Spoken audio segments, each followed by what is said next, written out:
Hi, everyone. Good evening. Carl Steinbeck here. Day 35, Commonwealth, Massachusetts versus Karen Reed. And we had the third day now, partial of a third day of deliberations for this jury. And we had what really started out well, which is a jury had 3 questions. And so rather than talk about it, let's just go right into it, and then I'll talk about it as it's happening.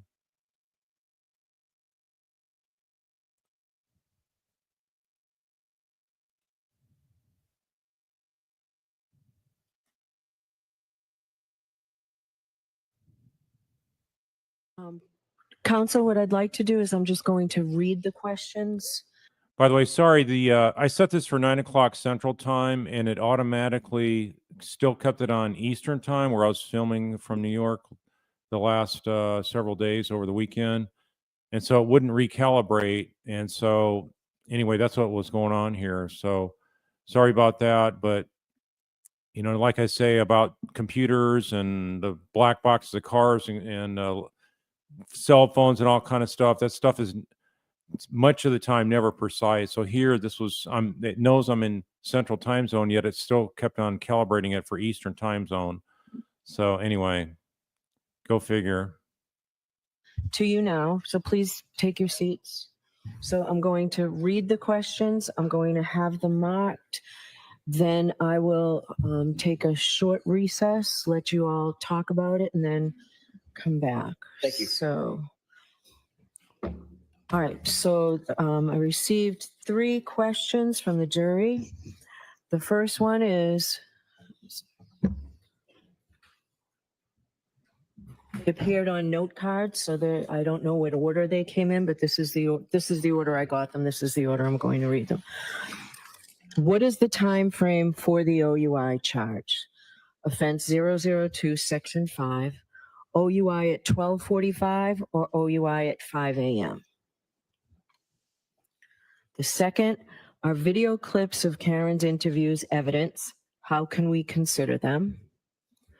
And the third, does convicting guilty on a subcharge, example offense 2 number 5, convict the overall charge?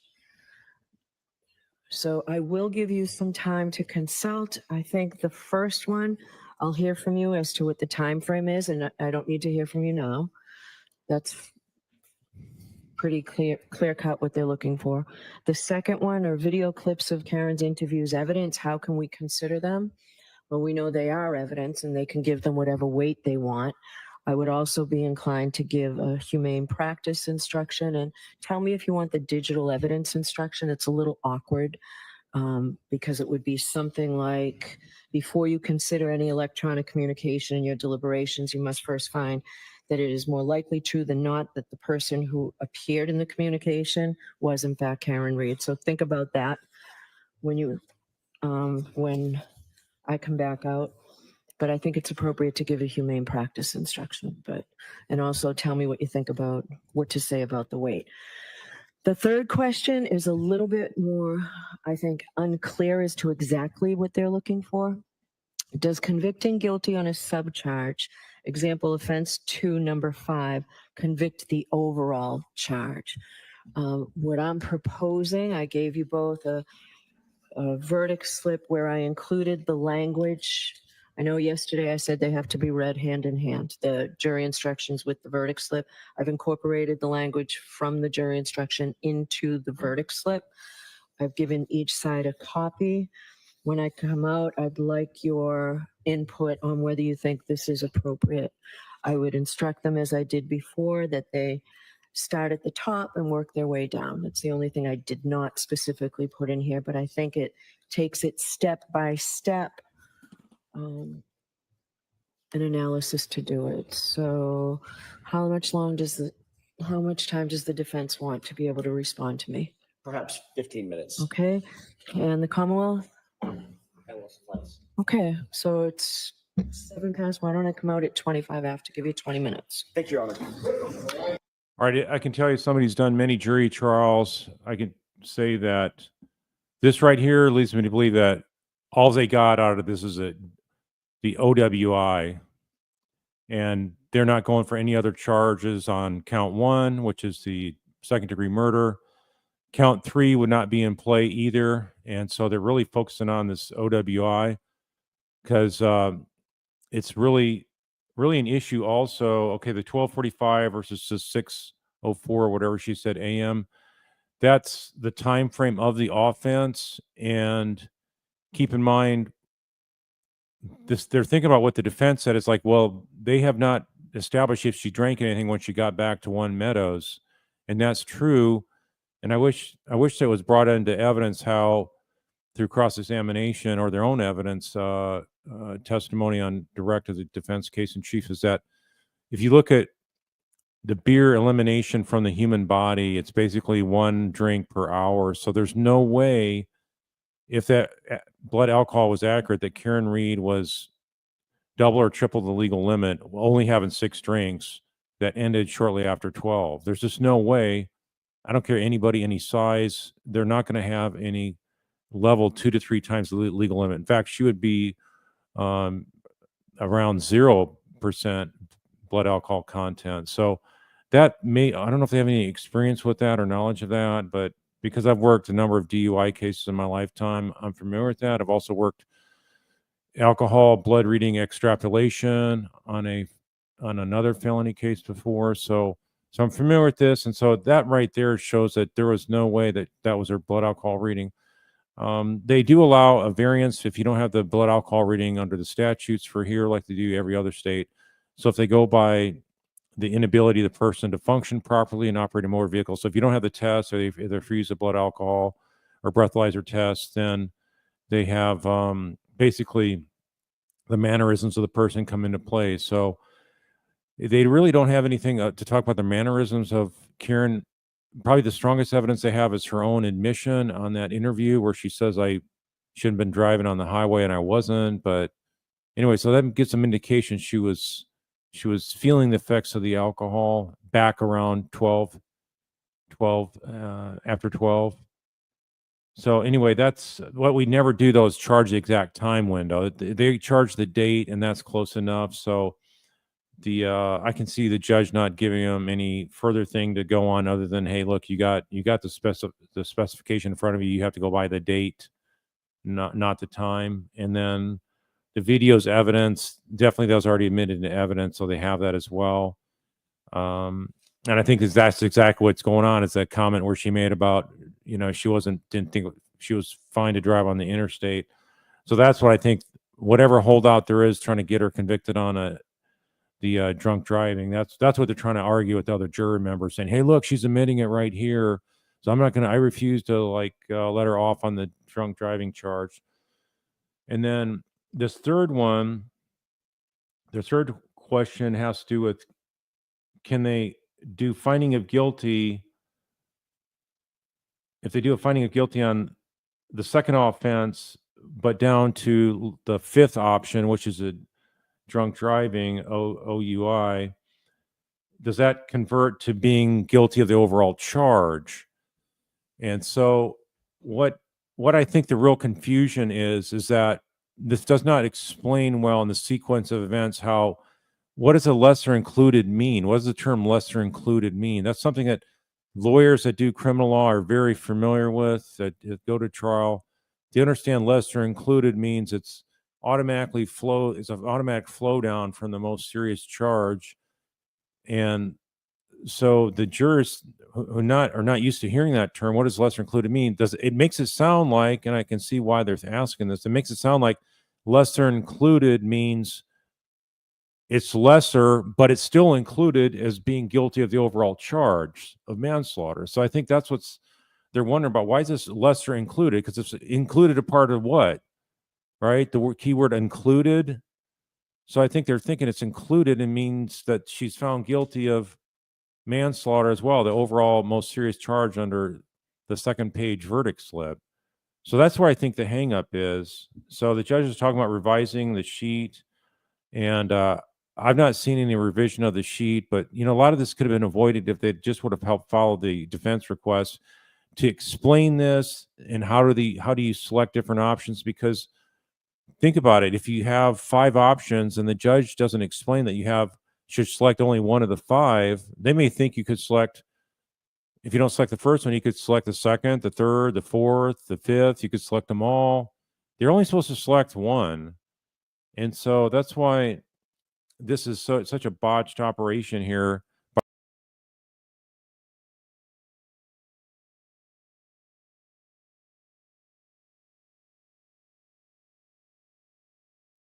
Sorry, just got bounced there.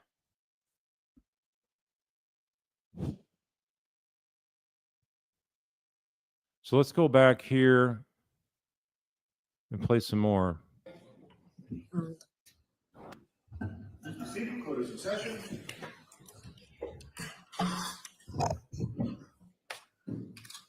See the volume. I'm trying to turn. All right, so I will hear you on the first question, the time of the OUI. Any suggestions? You want to, do you want to hear from the defense first? I'll hear from you're standing up, so I'll hear from you first. Okay. On question number 1, what is the time frame for the OUI charge? Offense 002, section 5, OUI at 12:45 or OUI at 5 a.m. Our suggestion would be something along the lines of, ladies and gentlemen of the jury, you have the evidence. It's your You decision. are the fact finder. You're the fact finder. She cuts him off. Let him finish. You don't do that to Brennan. Mr. Brennan, or whomever from the Commonwealth, My suggestion would be 12:45. and why is that? The case has always been focused at that time. I don't think there's anything specific in the indictment regarding the time. Do we have the indictments? No. Brennan, you can tell he knows the gig's up.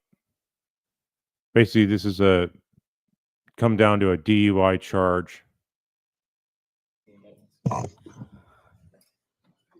If it's not in the indictment, I'm uncomfortable telling them a time.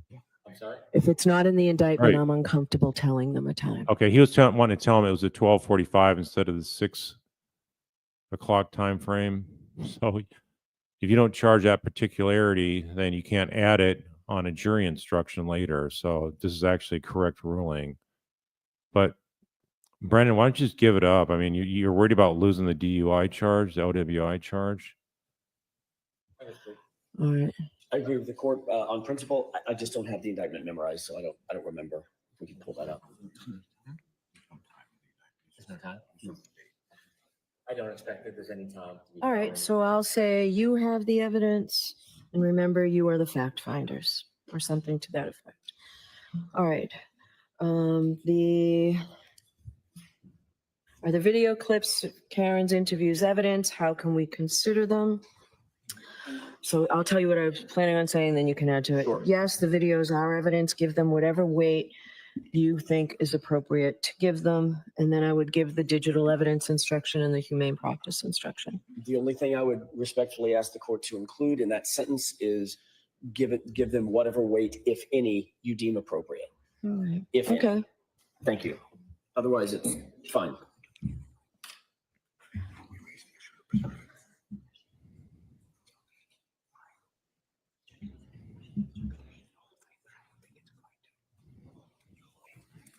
Yeah, what happened? What happened to her being all smiley and happy the last several days of court? That's all gone now after these questions came in. Okay. What's the Commonwealth's position? We have a different perspective on that. Okay. The first part of the question, are the video clips of Karen's interviews evidence? The answer should be yes. Okay. How can we consider them? I think it's fair to say you should weigh the defendant's statements as you would evidence. Since they've been introduced substantively, they are like any other piece of evidence. There's no difference, and they should. He just sounds deflated. Yeah, completely lost his wind, his zeal. Be any reflection of a difference in the answer. We didn't introduce any evidence in this case to say you should give it any weight, if any at all. We didn't provide a limiting instruction in any way, and these shouldn't be so limited. This is just like a photograph. It's no different than a physical piece of evidence. And so I think the answer should simply be yes. You should weigh the defendant's statements as you would any other piece of evidence. I do not think the court should give humane practice or digital evidence it suggests that there's some deterioration or further analysis that is different. Those instructions were already given during the charge. In addition, those instructions are in their hand in the written jury instructions. And so, to put it most simply, as I think that we should, is this is a piece of evidence, and you weigh it like you would any other piece of evidence, whatever they decide, rather than give them guidance to curtail it or to limit it in any fashion. My only suggestion, Your Honor, is that every single piece of evidence that's provided to them, it's in keeping with Massachusetts laws and keeping with the responsibility that they have. Every single evidence is given the weight, if any, they deem appropriate. That is not a misapplication of the law. I think the Commonwealth's suggestion suggests in the answer that they should or they have to give those statements weight, and the law is they don't have to give them any weight. So I think the appropriate comment by the court is exactly as the court suggested initially, which is you give it whatever weight, if any, you deem appropriate. If any seems right. If any includes none. All right. So what I'm going to say is, yes, the videos are evidence. You should weigh the defendant's statements as you would any other piece of evidence and give them whatever weight you deem appropriate. But first, then I'll go and I'll read the electronic communication. Of course, you won't say if any. They're admitted into evidence. They're not evidence in terms of like if the evidence is considered truthful or not. In the humane practice. That covers it. If the I don't have a principled objection to it if the court adds the word if any. I understand. Because every single, I don't want them to think, for instance, the way that it's worded as the Commonwealth suggested it, they have to weigh it the same way they weigh other pieces of evidence. Okay, Mr. Montgomery, you're saying that NBC's Sue McO'Connell reported that the fourth question was actually sent on note card before the first three. So the judge held it until 1:30. Wow, that's amazing. There's a reason why. Every single piece of evidence is weighed in and of itself. It's individual to the people. She would delay this to try to keep them in a confusion state as many hours as she could, hoping to add to the timeline to drag it out and create a mistrial. Piece of evidence that's presented. For instance, they could weigh the statements by Ms. Reed. They could give it no weight. Each individual juror could decide, I'm going to dispatch it altogether and give it no weight, while giving another piece of evidence, like whatever that might be, the testimony of one of the ARCA witnesses, a complete weight. I think that we need to stress that the clips bear no additional weight, no additional gravity than anything else that they've considered. And the only way to do that is very simply, you give this the weight, if any, that you decide is appropriate. It doesn't, I think, comparing it and contrasting to other pieces of evidence in the case, it's unnecessary, and it tends to suggest they have to give it weight. Okay. So your objection's noted. Now let's get to the third one. Does convicting guilty on a subcharge, example offense 2, number 5, convict the overall charge? What do you want to say, Mr. Jackson? Your Honor, I appreciate the effort that the court went to amend the verdict slip as it relates to count 2. And I think there are some excellent suggestions by the court in the verdict slip. By and large, I think question number 3 is answered by the amendments in the verdict slip. So we certainly could say something like, does anybody see an amended verdict slip? If you could email that to me, jurytrialmentor@gmail.com. Haven't been able to find that today. And I can flash it up here and we can talk about it. does convicting guilty, the question was, quote, does convicting guilty on a subcharge, example offense 2, number 5, convict the overall charge? The answer is no, obviously. And perhaps we could formulate an answer that says something along the lines of, no, new verdict slips have been provided that will make it more clear, or something of that nature. As well as a decision of guilty on the OUI charge 002, number 5, is an explicit acquittal on the higher charges in offense 002, which is a proper statement of the law. And then there are suggestions that we have regarding the edits that the court has made to the verdict slip. And I'm happy to go over those with you and put those Okay, on the go record. ahead.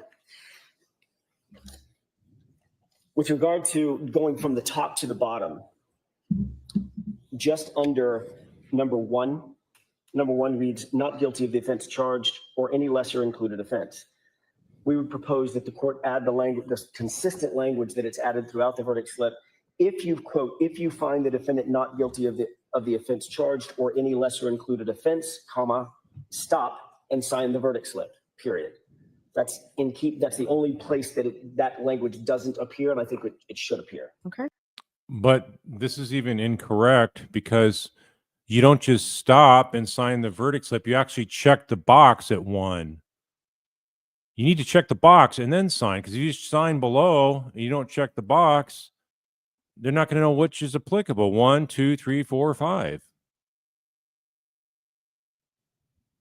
45 Hold on. ordinance, how can we consider them? It jumped back. Hold on a They second. are awkward, the weight they want. I would also be inclined to give a humane practice instruction, and tell me if you want the digital evidence instruction. It's a little awkward because it would be something like, before you consider any electronic communication in your deliberations, you must first find that it is more likely true than not that the person who appeared in the communication was in fact Karen Reed. So think about that when you We'll get to the fourth question, which is, so what you're telling me is actually the first. when I come back out, but I think it's appropriate to give a humane practice instruction, and also If that's true, like I say, it's just by design to string this thing along, to keep them in a state of confusion longer, because the longer the clock runs, the more she's got a reason to say, well, I'm just declaring a mistrial. You guys can't agree on anything. And that keeps everything in play again. If she doesn't let him come back with a verdict on counts 1 and 3, we assume that's counts 1 and 3. It's pretty obvious to me it is. Then everything can be in play again to be recharged a third time all over again.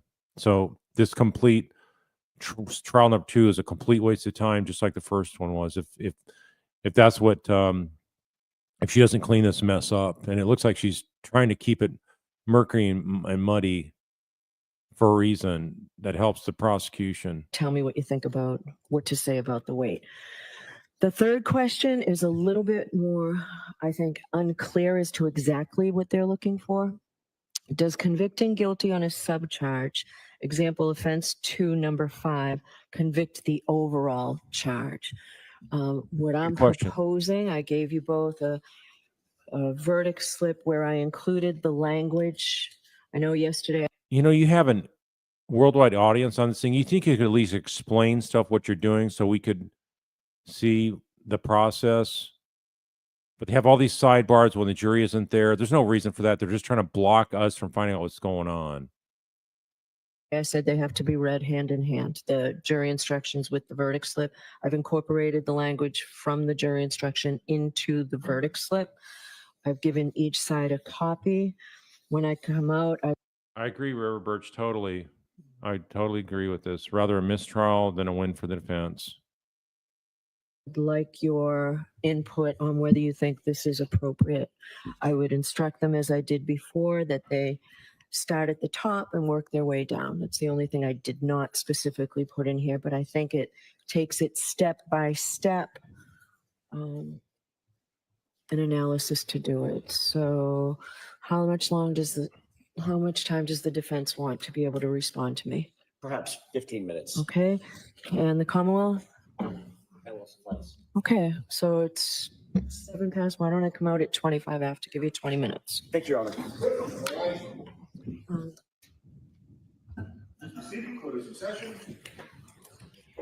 This is from the trial channel, so thanks for your All right. cutting out the delays. So I will hear you on the first question, the time of the OUI. Any suggestions? Your Honor, do you want to hear from the defense first? I'll hear from you're standing up, so I'll hear from you first. Okay. On question number 1, what is the time frame for the OUI charge, offense 002, section 5, OUI at 12:45 or OUI at 5 a.m.? Our suggestion would be something along the lines of, ladies and gentlemen of the jury, you have the evidence. It's your decision. You are the fact finder. You're the fact finder.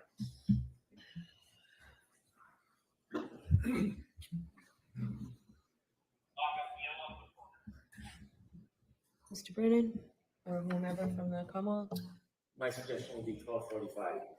and why is that? The case has always been focused at that time. I don't think there's anything specific in the indictment regarding the time. You can't pick that and modify an indictment like that after the evidence has already been closed. Sorry. Do we have the indictments? No.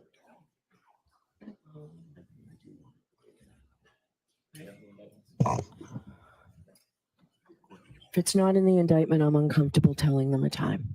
I'm sorry? If it's not in the indictment, I'm uncomfortable telling them a time. Understood. All right. I agree with the court on principle. I just don't have the indictment memorized, so I don't remember. If we can pull that up. Seems like this is a repeat. There's no time? I don't expect that there's any time. to be All right. found. So I'll say you have the evidence, and remember, you are the fact finders, or something to that effect. All right. Are the video clips of Karen's interviews evidence? How can we consider them? So I'll tell you what I was planning on saying, then you can add to it. Sure. Yes, the videos are evidence. Give them whatever weight you think is appropriate to give them. And then I would give the digital evidence instruction and the humane practice instruction. The only thing I would respectfully ask the court to include in that sentence is give them whatever weight, if any, you deem appropriate. I don't If know why they're playing this twice. Okay. How can we consider them?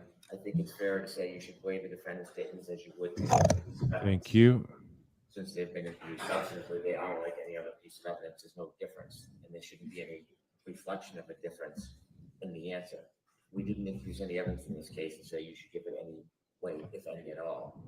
We didn't provide a limiting instruction in any way, and these shouldn't be so limited. This is just like a photograph. It's no different than a physical piece of evidence.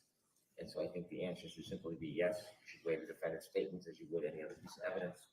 I do not think the court should give humane practice or digital evidence. It suggests that there's some deterioration or further analysis that's different. Those instructions were already given during the charge. In addition, those instructions are in the hand in the written jury instructions. And so, to put it most simply, as I think that we should, is this is a piece of evidence, and you weigh it like you would any other piece of evidence, whatever they decide, rather than give them guidance to curtail it or to limit it in any fashion. My only suggestion, Your Honor, is that every single piece of evidence that's provided to them, it's in keeping with Massachusetts laws and keeping with the responsibility that they have. Every single evidence is given the weight, if any, they deem appropriate. That is not a I think the All right. appropriate. I don't know why they're repeating this. All right. So what I'm going to say is, yes, the videos are evidence. You should weigh the defendant's statements as you would any other piece of evidence and give them whatever weight you deem appropriate. But first, then I'll go and I'll read the electronic communications and the humane practice. That covers it. If the I don't have a principled objection to it if the court adds the word if any, I understand. because every single, I don't want them to think, for instance, the way that it's worded as the Commonwealth suggested it, they have to weigh it the same way they weigh other pieces of evidence. Every single piece of evidence is weighed in and of itself. It's individual to the piece of evidence that's presented. For instance, they could weigh the statements by Ms. They would weigh to decide. Does convicting guilty on a subcharge, example offense 2, number 5, convict the overall charge? What do you want to say, Mr. Jackson? All right, I'm going to jump ahead. We've already heard this. Here, and I think the parenthetical check one or both of the following. I think it should say, just to clarify it further, if guilty, comma, check one or Oh, both. so I'm going to try to, let me back up because thank you, Harmony, Ricky, you sent me the updated verdict form. That's the only place that that language doesn't appear, and I think it should appear. Okay. The second is a relatively minor issue. However, under number 2, sub 2, the parenthetical check one or both of the following. I think it should say, just to clarify it further, if guilty, comma, check one or both of the following. All right. I think I'm going to leave it because it appears only under the guilty. It appears only on, under the guilty. So go ahead. I'll hear you further. going further, going under number 3, toward the bottom of the page, in the parenthetical that the court suggested, which we find is excellent. If you find the defendant guilty of the lesser offense Okay. of involuntary manslaughter, we would simply add that clause. So we'd have to add it in all of them, Correct. which makes sense. I think we Correct. had it in the first one. Right. Okay.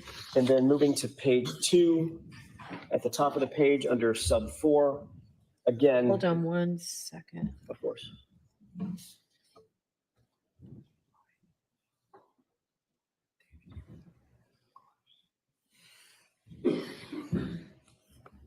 Okay.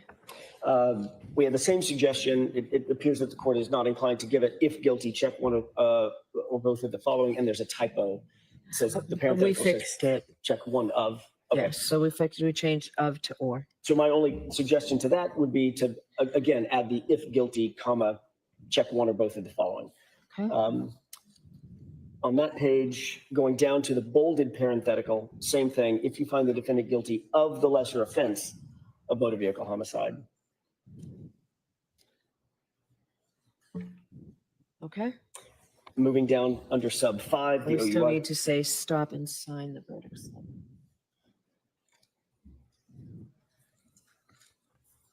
Right, after the word stop and sign the verdict slip. Yep. And then under sub 5, again, the same thing. We just suggested that for consistency that it say, if guilty, check one of the following or the both.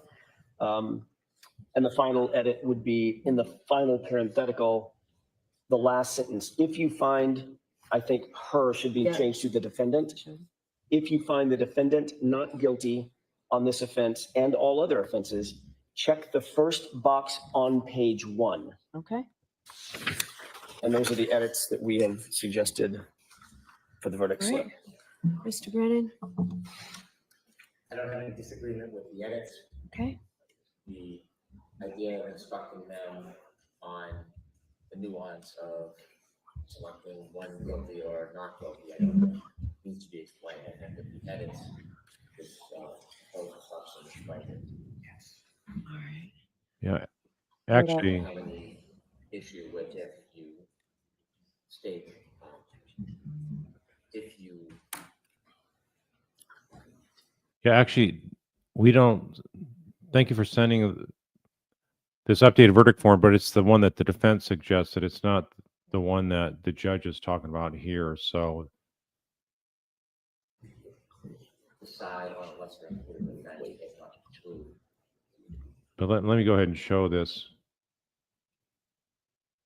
To show how it could be much clearer.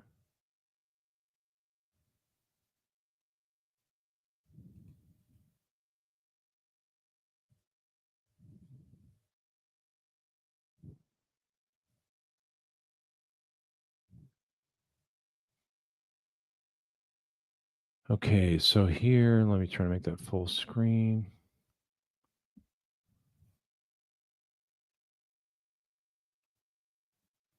The current question.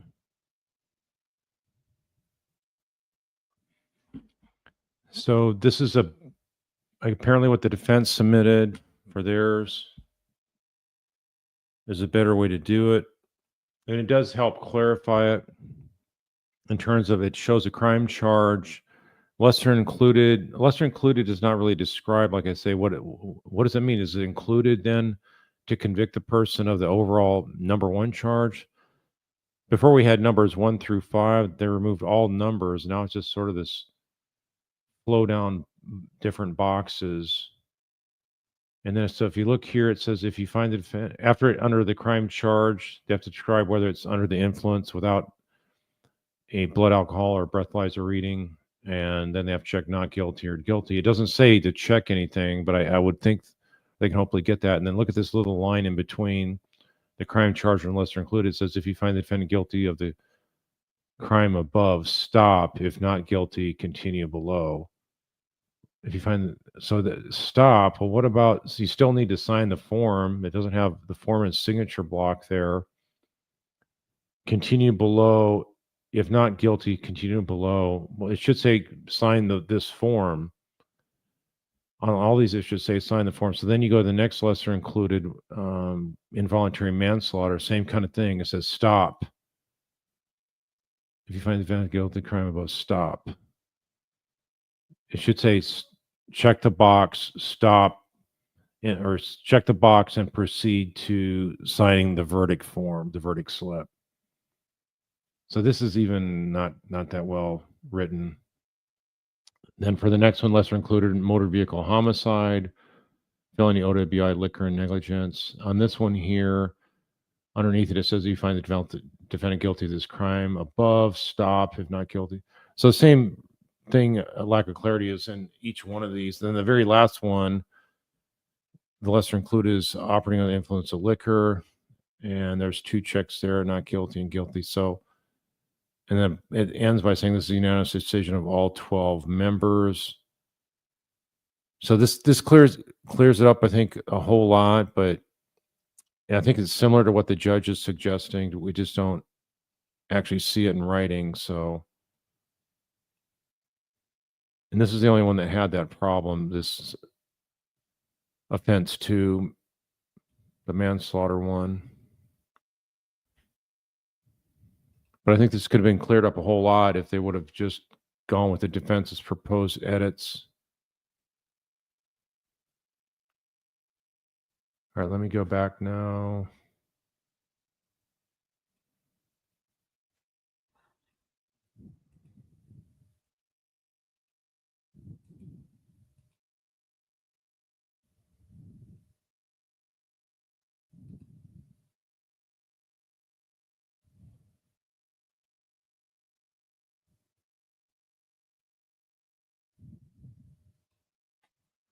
Stand by.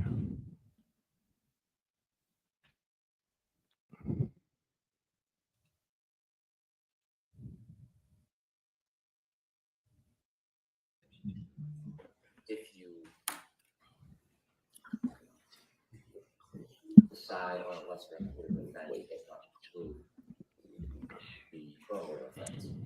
I'm not sure of the exact language that you use. I don't think that's necessary, but that is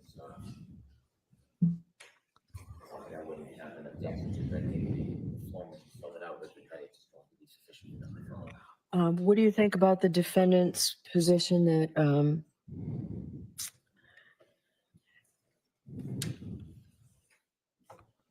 if you were to find her guilty of operating under the influence,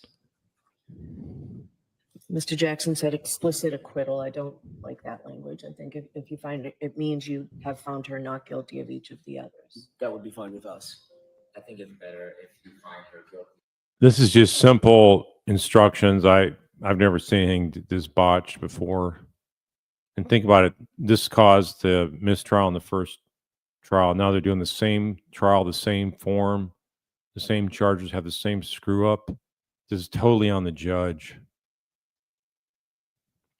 Like I say, she would rather have a mistrial than have Karen Reed found acquitted. So very obvious. The higher offense. All right. I think that's just confusing. So what I planned on doing was bringing them out and giving them each a copy of the amended verdict slip, explaining that it really is consistent with the jury instructions I gave them, but walking them through it. So we start from the top and then explain if you find the defendant guilty, you're done. Stop, sign the verdict slip, and let the court officer know you have a verdict or something. Yeah, I think I'll walk them through it like we do in civil cases. Yeah. I don't have any Teach objection the to jurors. that. The only other Law. thing is the digital instruction. Yes. We don't believe that it's necessary. I don't think that we should reemphasize that, and we're not asking for it. That All would right, be- so you're waiving it? We're waiving it. Okay. Yes, All thank you. right, I will do humane instruction, humane practice instruction. So I need 5 minutes, and Tori, your computer, to amend this if you can, and we'll make copies. So we'll bring the jurors in. Let them know that we'll be bringing them in shortly, Tony. All right, thank you. All right.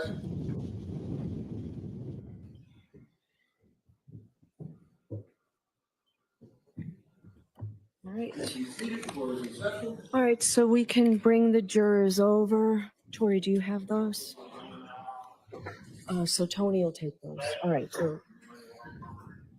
All right, okay, thank you.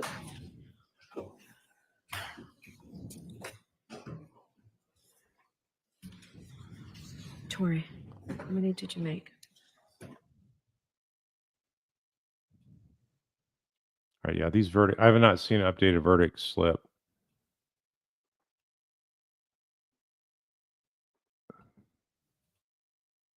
God, what a disorganized mess. All right, jurors, we're in receipt of your question. We've been working on making sure that the answers we give you are the right ones, so it's taken us a while. So the first question, what is the time frame for the OUI charge? Offense 002, Section 5, OUI at 12:45 or OUI at 5 a.m.? The answer to that question is that you folks have all the evidence. And remember, it's only you who decide the facts in this case. All right, that's the answer to that question. You are the fact finders. The second question, are video clips of Karen's interviews evidence? How can we consider them? Yes, the videos are evidence. You should weigh the defendant's statements in the videos as you would any other piece of evidence. Look how emphatically she says that. She wants them to say, yes, this is evidence. Don't you get it? This is evidence. Evidence to convict. She doesn't keep the same low monotone voice. She gets excited about talking about that, and her voice gets strength, and she wants them to consider this as evidence to convict, but much more than DUI. And give them whatever weight OUI. you deem appropriate. But first, before you may consider any such statement, you're going to have to make a preliminary determination whether it can be considered as evidence. You may not consider any such statement in your deliberations for the truth of any such statement unless, from all the evidence in the case, the Commonwealth has proven beyond a reasonable doubt that the defendant made the statement that she's alleged to have made and that she made it voluntarily, freely, and rationally. So that's the answer to that question. So for the third question, does convicting guilty on a subcharge, example offense 2, number 5, convict the overall charge? So with that, what I'm going to do is I have amended the verdict slip. It's the exact same verdict slip, and it's still consistent with the jury instructions I gave you, but it's a little bit easier for you to follow. And for purposes of going through this, we'll go through it together. And I've got a copy for each one of you, okay?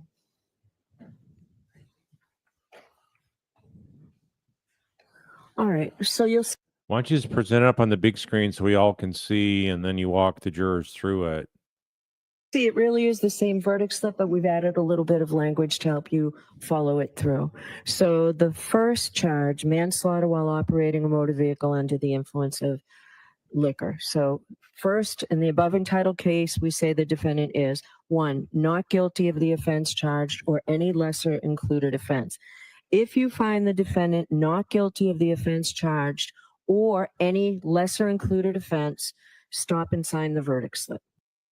But you got to check the box. There's got to be a box to check. She doesn't say that, just like Brennan didn't say check the box and then go below and sign. So this is a flawed instruction as well.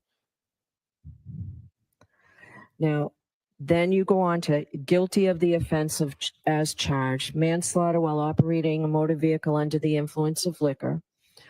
Check one or both of the following: manslaughter while operating a motor vehicle under the influence of liquor and or manslaughter while operating a motor vehicle with a blood alcohol level of 0.08 or greater. If you find the defendant guilty of manslaughter while operating a motor vehicle under the influence of liquor, stop and sign the verdict slip. That means on each one, when you stop and sign the verdict slip, that means you have a verdict on this indictment. So stop and sign the verdict slip. If you find her not guilty of manslaughter while operating a motor vehicle under the influence of liquor, then continue below to the lesser included offense. And first, under 3 is involuntary manslaughter. If you find the defendant guilty of the lesser included offense of involuntary manslaughter, stop and sign the verdict slip. If you find her Stop and sign the verdict slip. But you didn't have to check anything. So basically, you have a signed verdict slip and nothing's checked. She never tells them to check the box. not guilty of involuntary manslaughter, then continue to the next page. Guilty of the lesser included offense of motor vehicle homicide, felony OUI liquor, and negligence. And you have to check one or both of the following. Motor vehicle homicide under the influence of liquor and or motor vehicle homicide by operating a motor vehicle with a blood alcohol level of 0.08 or greater. If you find the defendant guilty of the lesser included offense of motor vehicle homicide, felony OUI liquor, and negligence, stop and sign the verdict slip. If you find her not guilty of motor vehicle homicide, No, first check the box, check this box, corresponding box, and then go below and sign the verdict slip. You are done with verdict slip 2. homicide under the influence of liquor, then continue below to the guilty of the lesser included offense operating under the influence. And you check one or both of the following: operating a motor vehicle under the influence of liquor and or operating a motor vehicle with a blood alcohol level of 0.08 or greater. If you find the defendant guilty of operating a motor vehicle under the influence of liquor, then stop. If you find the defendant guilty, you stop and you sign the verdict slip. If you find Again, she's missing checking the box before you sign. the defendant not guilty on this offense and all other offenses, check the first box on page 1. And remember, your decision must be unanimous. All right, does that make it any clearer, hopefully? Well, she still didn't answer the question. Like, if you find somebody guilty of a lesser included, for example, they're asking about the drunk driving lesser included. Does that, if you find her guilty of lesser included, does that mean she's also found guilty of the overall charge 2, which is manslaughter, voluntary manslaughter? So I think what this jury is doing is that they don't trust this court system. That's why they're asking this question. We don't want to be tricked by the court. We don't trust the court. We don't trust Brennan. And that's why we're wanting to clarify, because if we do agree to go with just the drunk driving lesser included as being the thing we're going to convict Karen Reed on, we're not going to, we're not opening the door because it says the word included. That's not including then a backdoor way of convicting her of something more serious. All right, so with that, I am going to send you back out. Sure, why don't you come on over?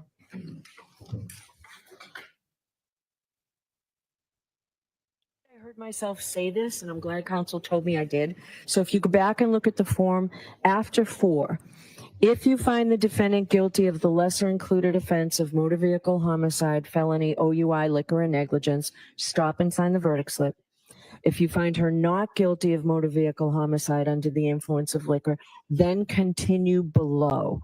I think I said, then find, I don't know what I said. I heard myself read the guilty of the lesser included offense. So if you find her not guilty of motor vehicle homicide under the influence of liquor, then you continue to decide whether the Commonwealth has proven to you beyond a reasonable doubt that she's guilty of operating under the influence of liquor. And if they have not, and if you find the defendant not guilty on this offense and all other offenses, then you go back and check the first box. So you follow it from the top to the bottom in this manner. Okay? Thank you very much. We're going to release you. First time she mentioned check.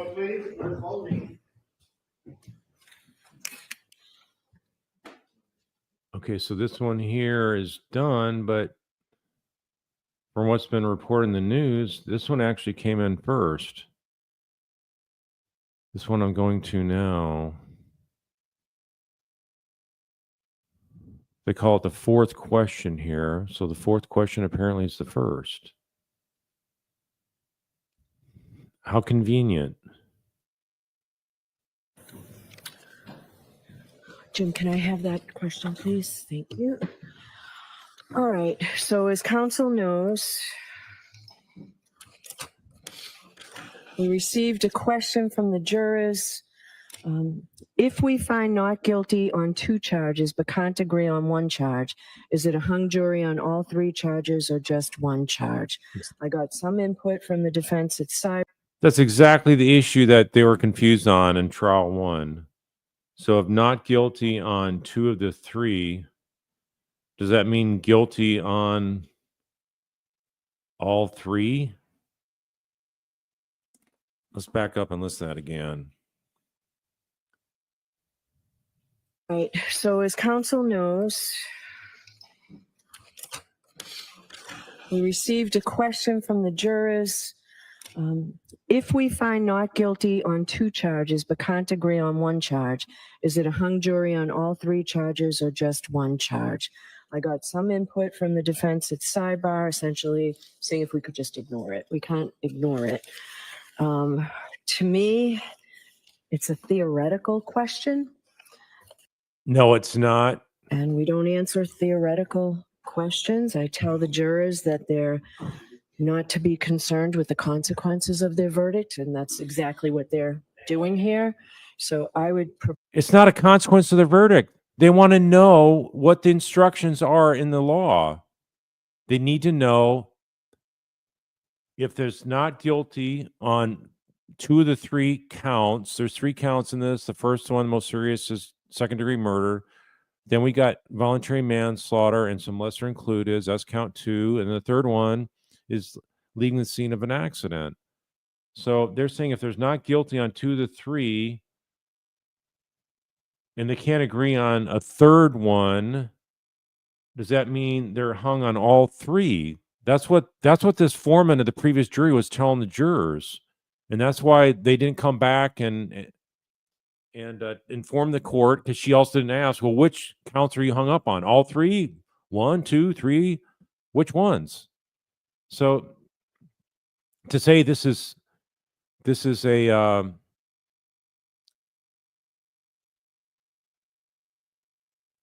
propose just writing simply, this is not a question I can answer on this and sending it back. what do you mean you can't answer it? It's not a hypothetical. They are actually telling you, if we, i.e., we are at the point we got not guilty 2 of the 3, and a third one we're hung up on, does that mean all 3 of these are hung up?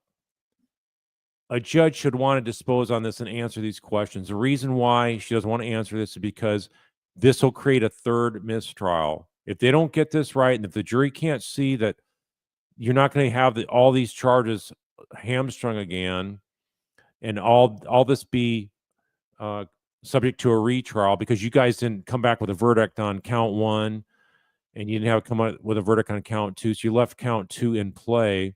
So think about it. So if they have this count 2 that they're hung up on just because of whether she's guilty of DUI or not, I call it DUI. Most states call it like DUI. Some call it OWI, operating while under the influence. In Massachusetts, OUI, operating under the influence. Anyway, that would subject her to being retried for all of the count 2s again. So the original charge, the voluntary manslaughter. So basically, the only thing that's going to be knocked off from a third mistrial, or the third trial, would be the first one, the second-degree murder charge. But if they don't come back with a verdict on that first one and the third one, because they have separate sheets, right, that they sign, that means it's all over. Everything's completely done all over again. So this is really a hijacking of the process. This is unreal, and it's typical what we're seeing from this court. They're doing everything they can to prevent Karen Reed from being found not guilty. So I hope the jury gets it. Let's see what happens here. The defense position is not certainly not the question for it. I agree. We can't ignore your question. However, I think that it is apropos, given the timing of when that question came in, which was literally before the court had answered the other 3 current questions. Why don't you just ask if this is really just a hypothetical? Just say, submit an answer question back to them, and call the foreman out and the jurors out and say, all right, you had this question.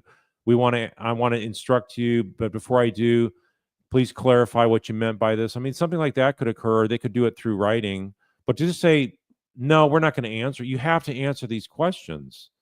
A judge can't hijack the process. I think that it would be appropriate to send a quick note just asking them Given the fact that there's some clarity in your other questions, Yeah, it's a setup. does this answer your question? In other words, can you proceed without any further input by the court? Regarding No judge wants this confusion out there, because then basically they come back and say, well, we're hung up on all three. And yet they just told this court by saying, if we're agreement to a not guilty, the jury's agreed unanimously, 2 of the 3 we have a verdict on not guilty, we're just hung up on the third.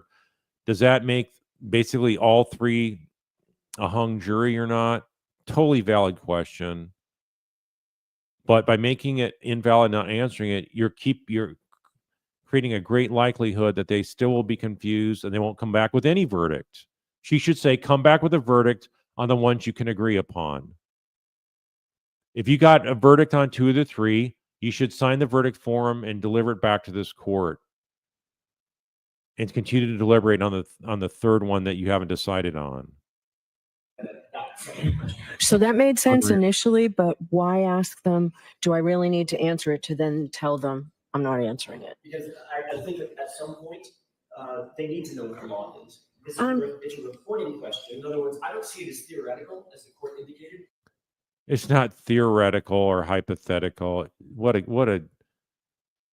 scam. This whole thing's a scam. I see it a little bit differently, which is what are our options? And the options are built in the law, not in theory.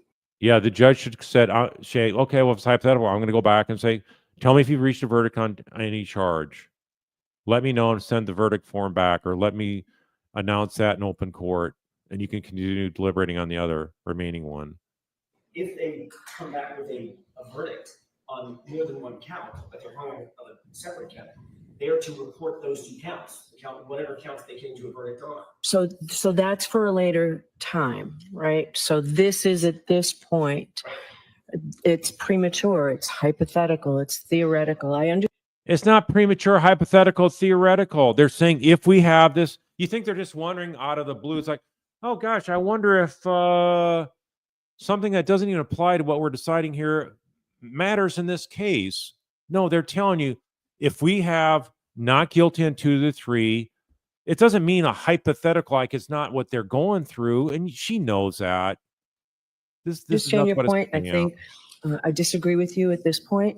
It may be something later. The way the question's worded, if I find this, Defense isn't arguing strenuously enough here. if we do this, I'll hear from the Commonwealth.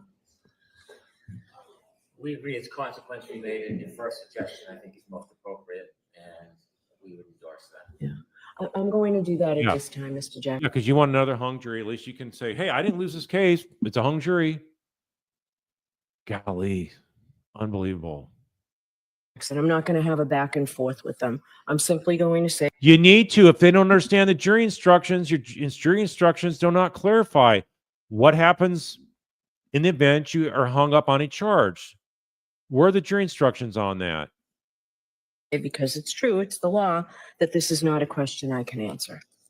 What? Oh, that's okay. Defense, you better really step up your game in your argument. This is an outrage. Unbelievable. I would strongly suggest that we find some other way. If that question continues to remain, then they're not going to ask that question. I don't think the court can say, I should say, I can't answer the question, because the court can answer that question. The court absolutely can answer it. I would simply say, this question is not before Yeah, well, they've shown too much patience. On something like this, they should go livid.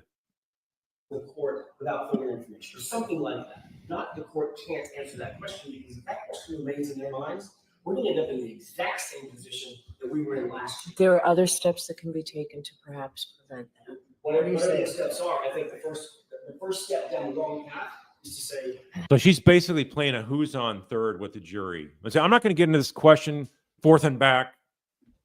That's your job. If you haven't explained it to the jury, if you haven't taught them the law as you promised, it's your job to teach the law. That's what you say in jury selection. Well, why aren't you teaching them the law here? She should say, no, I'm not going to answer it. throw our hands up and say, well, we can't answer that question. Well, we know we can answer. So I don't know if I want to put you in an uncomfortable position, Ms. Eddie. I'm inclined to answer the question the way I stated. Could we have 2 minutes to confer with counsel?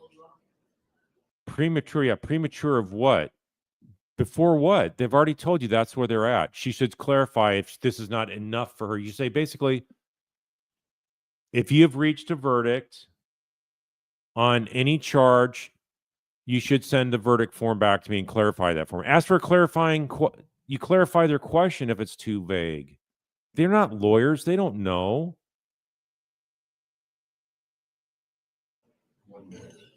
How about 1 minute? You guys are 10 minutes late. You could take somebody off the street, put them up there as a judge, put a robe on them, and put this question. Hey, you're a judge. Here's a question that comes in. You could. They'd get this. They'd do a better job than this. Late.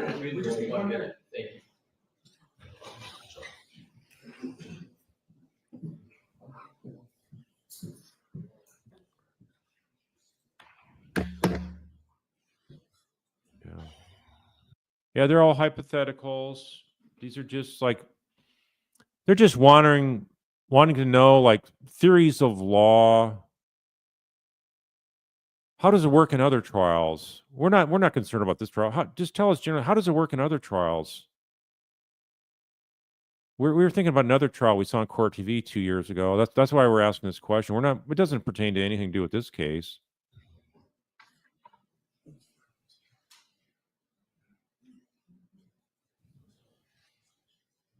Yeah, they didn't ask for this. This is what they should have demanded. Demand that the judge go back and tell the juries, if you've reached a verdict on any count and you're hung on the other two, sign the form and deliver it to the court. These are 3 separate counts. You have 3 separate verdicts on. And they don't understand that apparently. And this judge will not tell them.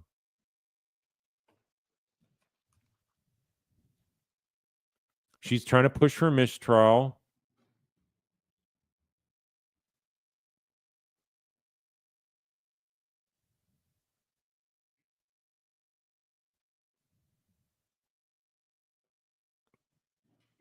Just a very slight tweak in the court's language. I don't have a principled objection to the court's language that we not answer the question.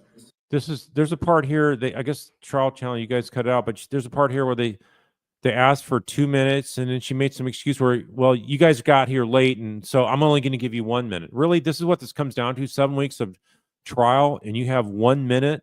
They're asking for 2, you cut them off to say only 1 minute. And Yannetti, I guess, was hung up because he had to wait for the jury, so he was in there later than the other attorneys. But he was still there on time, and she's saying that they weren't on time. It's all... I would simply ask that the court answer the question.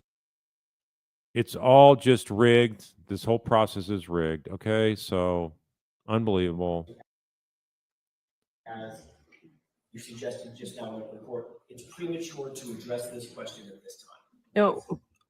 What do you say, Mr. Brennan? My response was, this is not a question I can answer for the reasons I stated. It's theoretical, and we tell jurors that they can.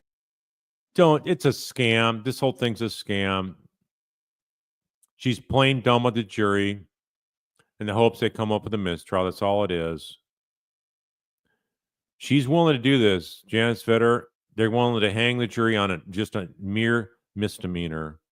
She'd rather not give a clear instruction to them and have everything held back on a misdemeanor. So she has hope now. After the first 3 questions, there was no hope. It all was down to a misdemeanor. There was no question, but they could come back. But now, they don't even know which form they're supposed to sign, what it means. They're just in a complete state of chaos, this jury. They have no clue what these forms mean, apparently.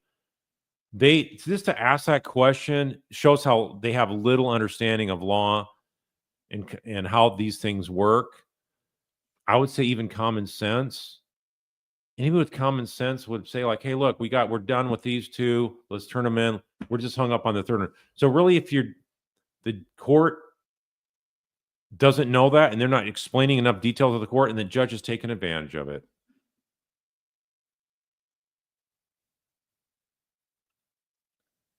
Yeah, the judge is late every day. Yeah.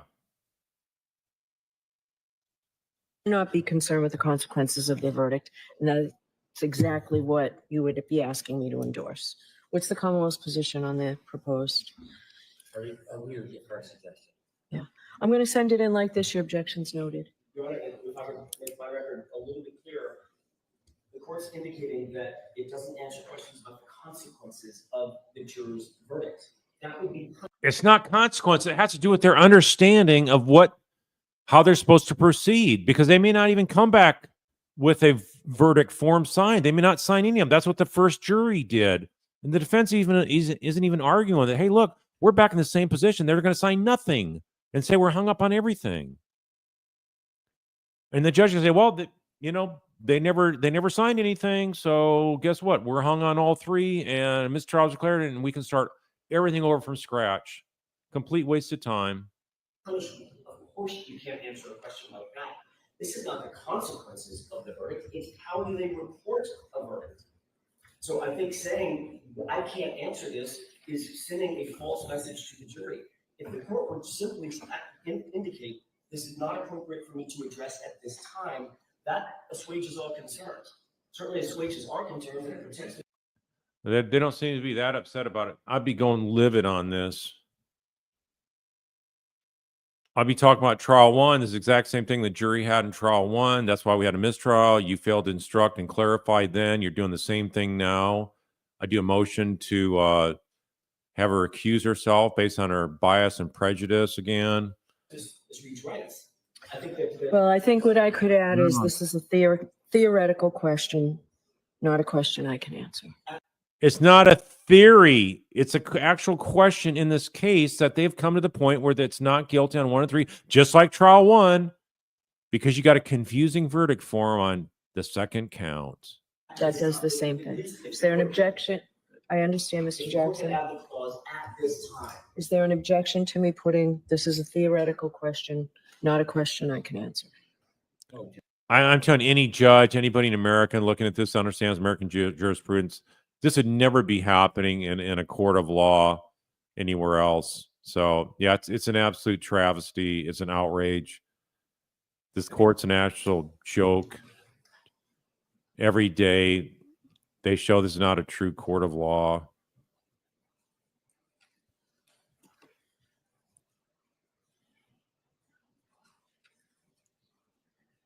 But at this point, that is over our objection. I understand.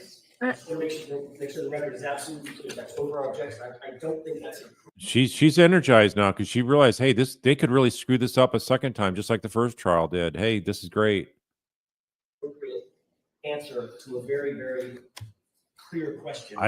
It could But I don't see defense having their A game on here. They're not explaining this in enough detail. They're not explaining it where this is exactly what they need to know, because the consequence is they won't sign the verdict form. That's the consequence they want to know about. This is not a hypothetical consequence. The consequence meaning like something. The consequence argument would be something like, well, if we find defendant guilty, what would the sentence be? That's a consequence that the jury has no right to know. That's very much common. Or another one that I've seen before is like they want to know if it's an illegal entry person that's charged with a crime. They want to know if the person is going to be deported if they find him not guilty. Something like that, the jury is never instructed on. But here, they want to know what is the effect, the consequence of the counts they are in agreement on. Are those nullified, and the whole thing becomes a hung jury? Anyway, it's just unbelievable, but at the same time, par for the course. Okay. This way it does. Okay, it was a clear question that the defense first told me to ignore. So I wouldn't is say that. that. All right, we are. See how she always tries to go jet. Well, you first said this, so guess what? You can't change your mind ever. Your initial thought on it, sorry, you helped set me in the right frame of mind. This is a nothing, and we don't have to make a big deal about it. So did the defense really say that? I find that hard to believe, but who knows? We're all set, so let's send this in. All right. Unbelievable.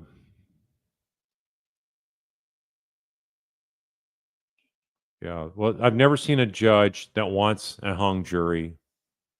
I've never seen it. Let's see here. So that was the second one. So now I need to find how she actually instructed the jurors. So let me go back.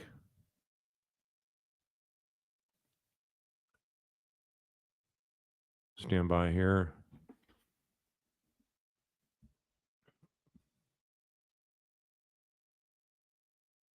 Yeah, it's definitely by design. By design, and they just love it. If they start from scratch, it gets to go to third time. She can be tried a third time next year.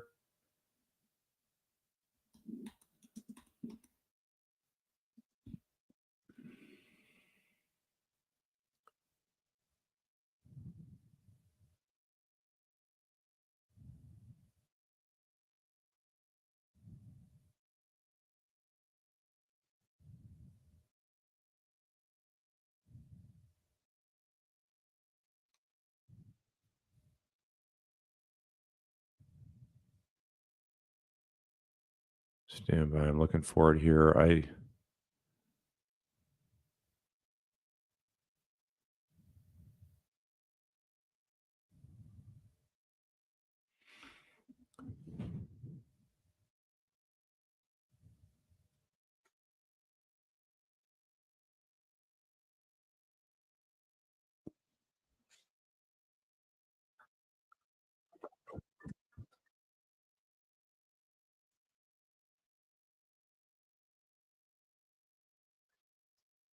Look for it.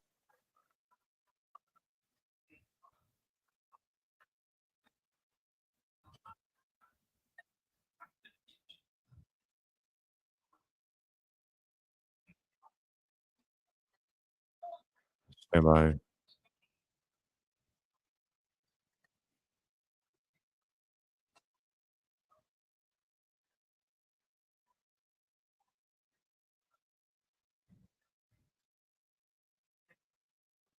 Oh, Sarah.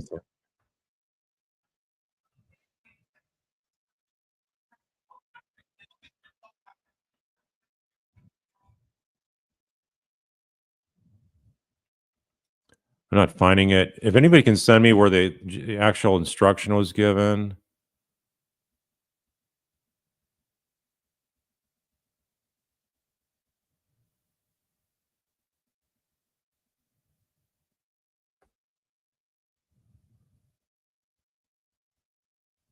Apparently, they did not give it on the record, so they just would have submitted it to them. I guess they didn't do it on the record because I'm not finding it. Okay, so you're saying she sent the note. Man, that's just bizarre.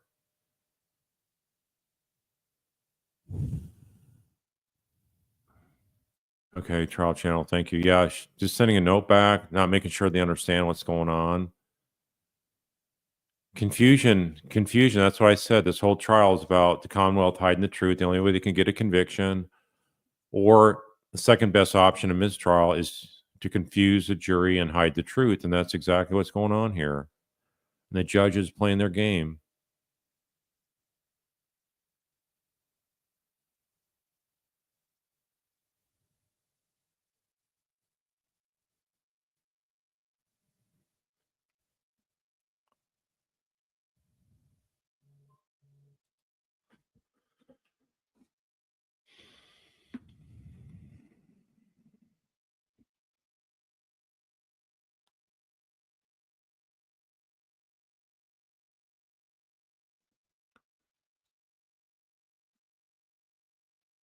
Okay, let's see.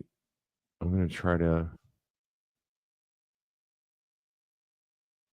stand by here.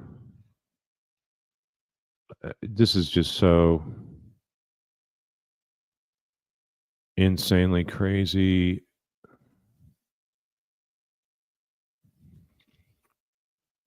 I got a link coming down to me now for the instruction.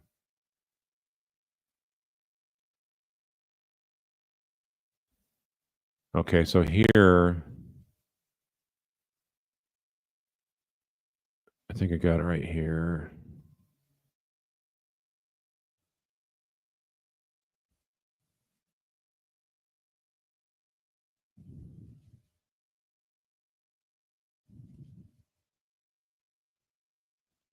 Okay, here we go. This is what yours. All right. All right, so we can bring the jurors over. Tori, do you have those? So Tony will take those. All right. So, all right. So okay. Thank you.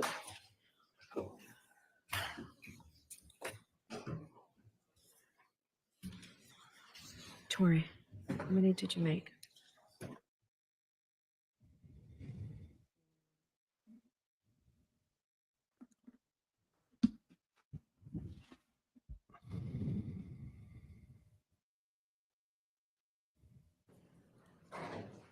Back in session, you may be seated. All right, jurors, we're in receipt of your question. We've been working on making sure that the answers we give you are the right ones, so it's taken us a while. So the first question, what is the time frame for the OUI charge? Offense 002, Section 5, OUI at 12:45 or OUI at 5 a.m.? The answer to that question is that you folks have all the evidence. And remember, it's only you who decide the facts in this case. All right, that's the answer to that question. You are the fact finders. The second question, are video clips of Karen's interviews evidence? How can we consider them? Yes, the videos are evidence. You should weigh the defendant's statements in the videos as you would any other piece of evidence and give them whatever weight you deem Emphasize appropriate. any other. But first, before you may consider any such statement, you're going to have to make a preliminary determination whether it can be considered as evidence.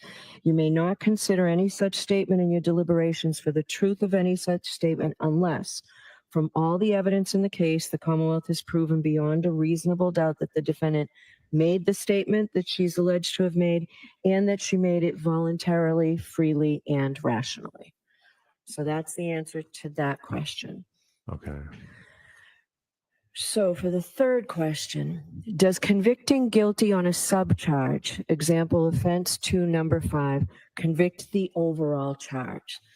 So with that, what I'm going to do is I have amended the verdict slip. It's the exact same verdict slip, and it's still consistent with the jury instructions I gave you, but it's a little bit easier for you to follow. And for purposes of going through this, we'll go through it together.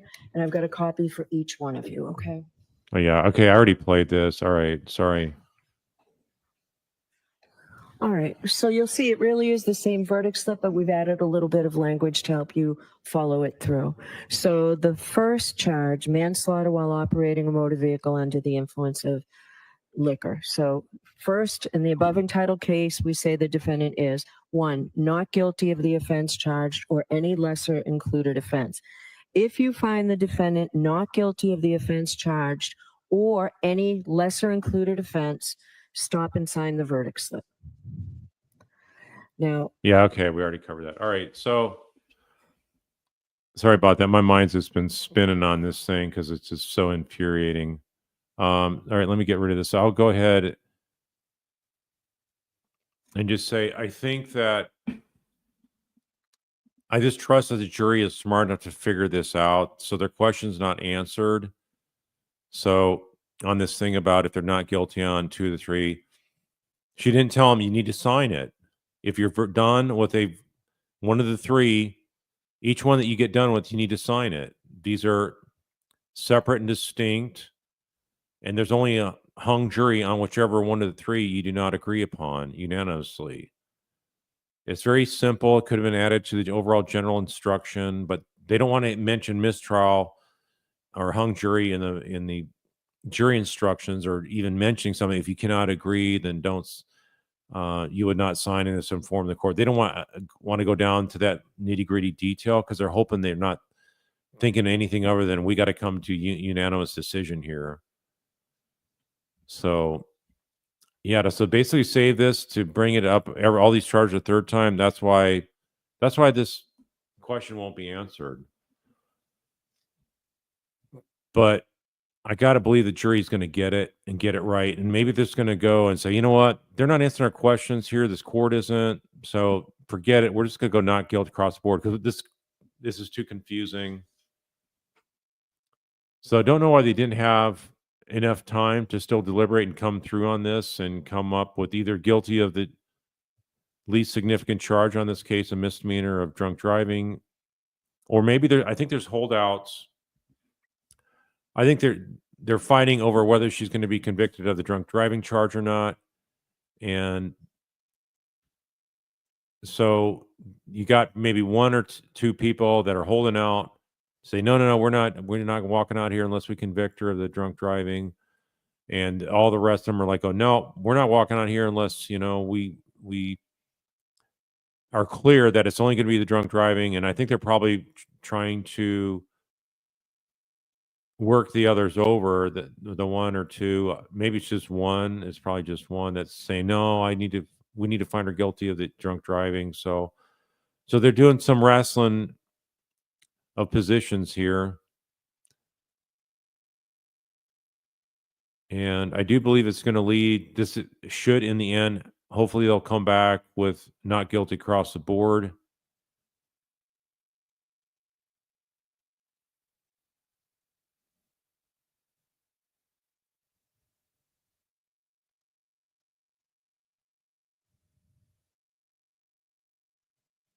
Yeah, that's the real thing here. So even if they come back on counts 1 and 3 and sign the verdict form, and that's done, she's acquitted of second-degree murder and leaving scene of the accident.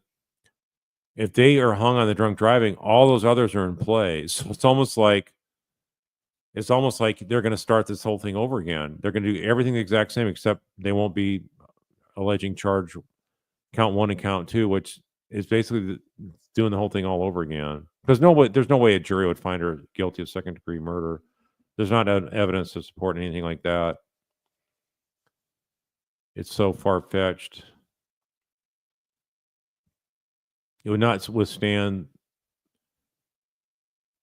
an appeal review of this, and they wouldn't find there sufficient evidence to deem that there was an intent to commit murder.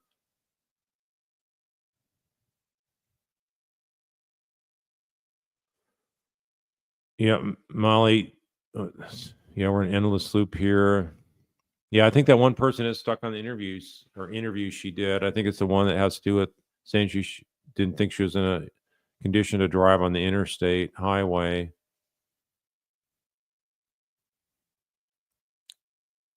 That's why I was just never a fan of those interviews. I just never thought that was a good move to make, no matter how they turned out. And then I saw some videos that did not look so flattering for her.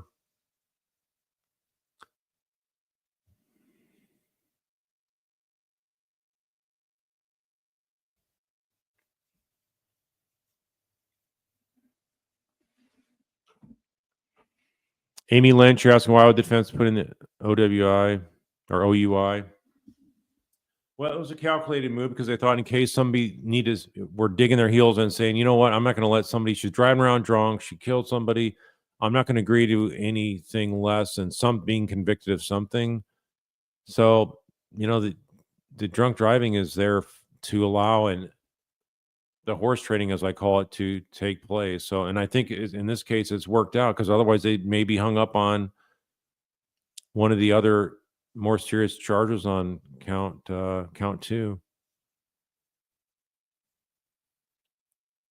Could you say like, well, if it wasn't there, they would just not be having this discussion and agree to not guilty on everything? It's possible, but it's a risk you run.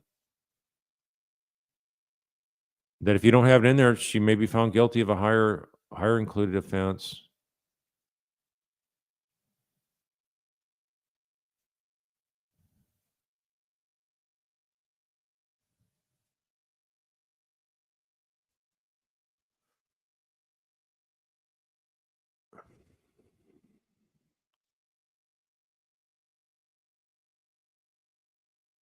Well, Eric, 5, you're saying it wouldn't be the whole thing over again, it'd be everything under offense 2. Well, basically that is everything over again in my book, because you're going to call all the same witnesses, all the same evidence. The argument's going to be changed just to say they're not going to be arguing second-degree murder and charging with leaving the scene. How much did they really argue leaving the scene of an accident? That was just only brought up in jury instructions, and they really didn't mention that element at all, hardly at all. The prosecution didn't. So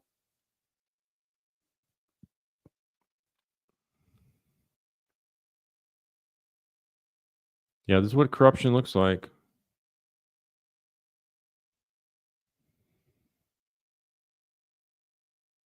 Jury nullification is where the jury finds that indeed there was evidence to convict beyond reasonable doubt, but due to other reasons, such as they're morally offended at the way the government handled the case, they decide to vote not guilty. In this case, they could be morally offended the way the prosecution conducted the case, the way the judge condoned over and over the abuse and hostile questioning of witnesses by the prosecution, the blocking of all those important questions the defense was trying to ask day in, day out.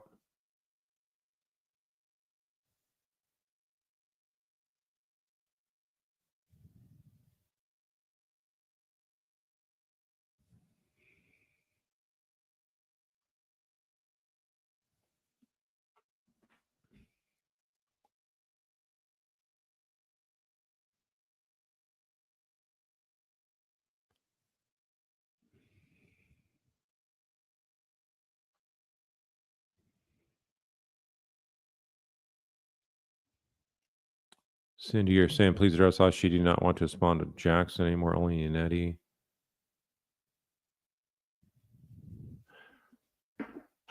Yeah, I think if I remember right, Yannetti was the first one to respond to this, and so she wasn't going to have she didn't want to deal with all these attorneys, and I think she's probably like regretting the fact she let Jackson stand up. She's just that all these I'm gonna have one attorney addressing all these, and she didn't in the beginning, so.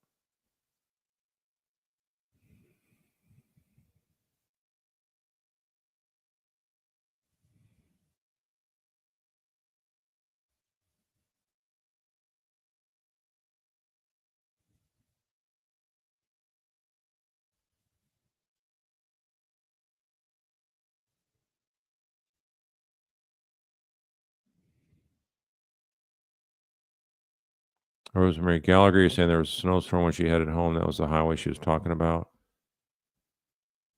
Okay, maybe was she talking about the snow, or was she talking about the fact that she had too much to drink? I don't know. We don't know the whole context, and defense didn't bring it out if there's a different context.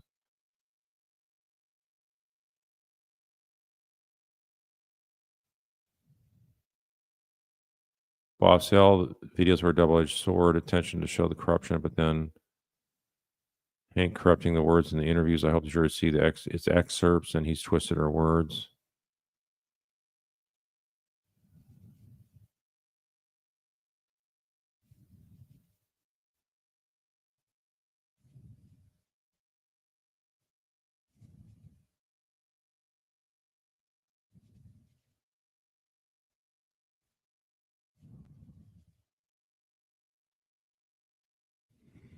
PG, I hope you're right. Ultimately, they'll decide not guilty across the board, stick to the judge's arrogance.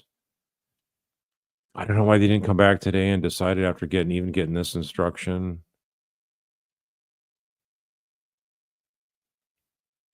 But they're being sent home early again, right? They woke up from their naps and they felt like they wanted to go home and watch some TV and chill out. Or go to the mall, do some shopping. So, let them go home early. It's not a big deal. Making everybody wait on pins and needles to see what this is going to turn out.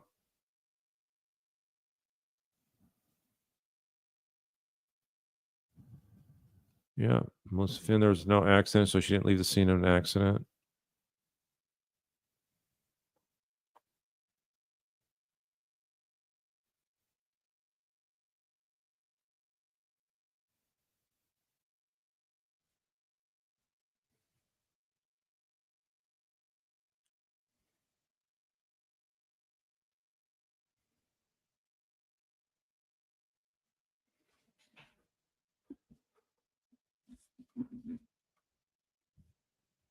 Carl Chen, only Dr. Wolf said he could have been saved if he got help. Hank Brain argued that in close. Okay. Yeah, but he's also not the forensic pathologist, so I think they have more experience dealing with that. And he doesn't work in ER. I guess he did many years ago, but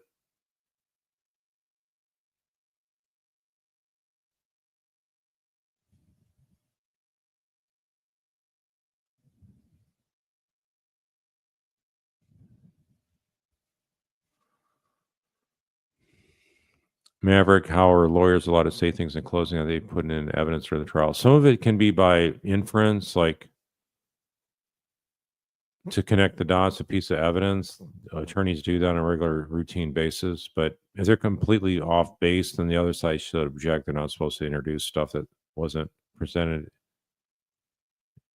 in the evidence.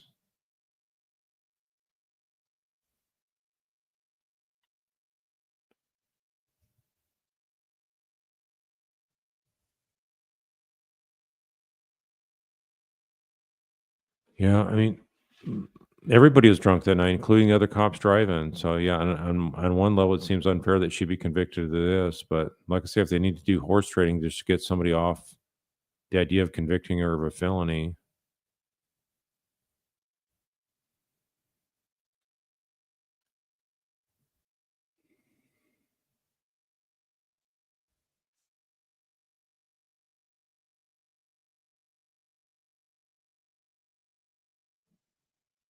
So anyway, I think this is going to be really exonerating her of everything. I think the only thing the worst case scenario we're still going to be looking at is DUI conviction. I cannot believe that they're not going to figure out that they need to sign the verdict forms for 1 and 3, and that they won't go ahead and just agree to get it over and done with. Not guilty across the board. I think that's most likely, or else the one that's or two that's holding up the process for a drunk driving conviction. I think the majority will try to get them flipped and spend time wearing them out.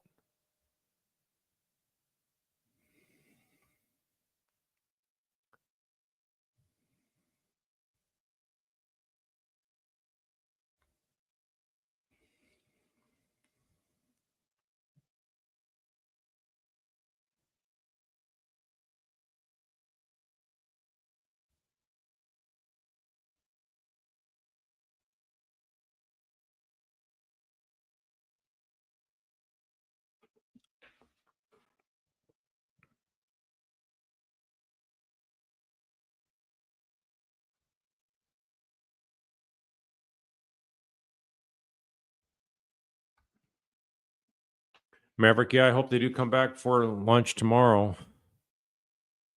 You think they want to get on with their lives?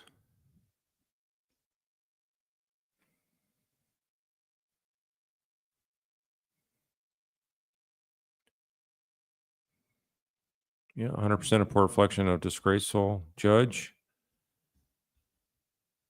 It's unbelievable. That is the exact same issue that played out last year. The judge wants to just say, well, it's theoretical.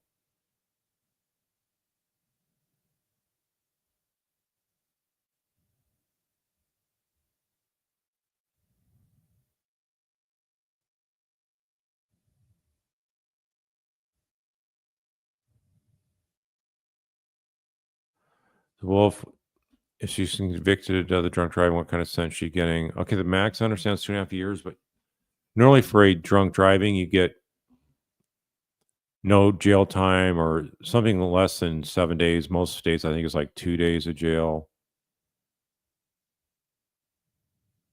It's not much, even though it's 2.5 year max. That shouldn't be what happens here.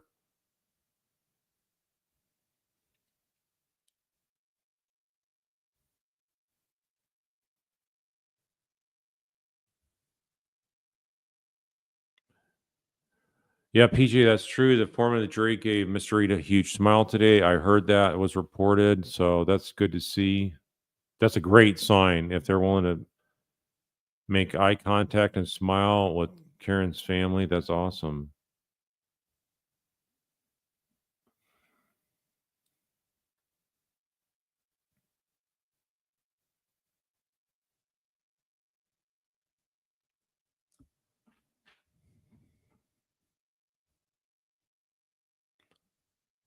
To supers, Mel, you're saying you still don't understand what they're supposed to mark and sign. I hope they got better than that.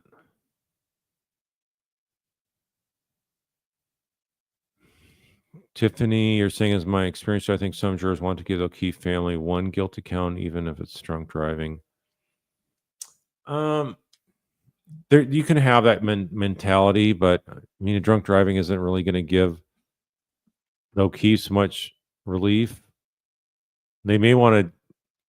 They may want to do it to also because they don't like Karen or they don't like the fact that she's drinking a lot, or at least drinks frequently. Because if you have people on the jury that are offended by drinkers, I've seen that before, where some people are very, very offended by people that drink. I mean, extremely offended by people that drink. And that would be somebody like if they didn't get screened from this jury selection process and they're on there and they can't stand people that drink and they especially drink and drive, they think everybody's guilty. It doesn't matter if you had a sip of alcohol, if you're drinking and driving, you're on influence and they'll vote to convict you. So we may have that on the jury.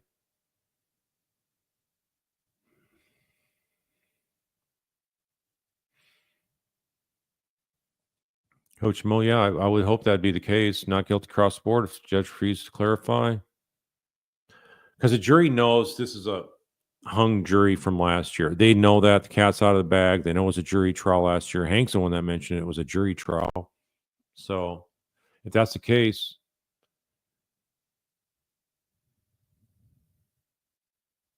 and if they get what I call a dynamite instruction, many attorneys call it a dynamite instruction or the Allen charge. They call it something different up there, but it's basically where the judge instructs them saying, hey, look, we know you're at impasse. You guys can't come to a resolution of unanimous decision, but keep in mind, you guys, there's not going to be a better opportunity next time because all the facts are before you now. So please reconsider and consider making appropriate compromises without changing your overall convictions about where this case stands. They get a long spiel like that. And it's basically trying to put pressure on the jury to give up some ground just to try to make sure there's unanimous verdict so the state doesn't have to retry this thing. So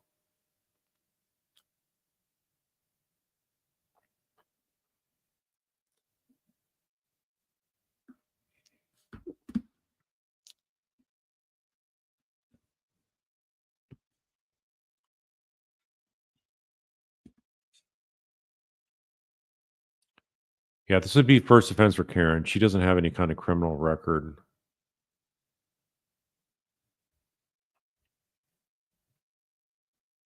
I would think she would not go to jail right away with handcuffs, but you never know with this judge.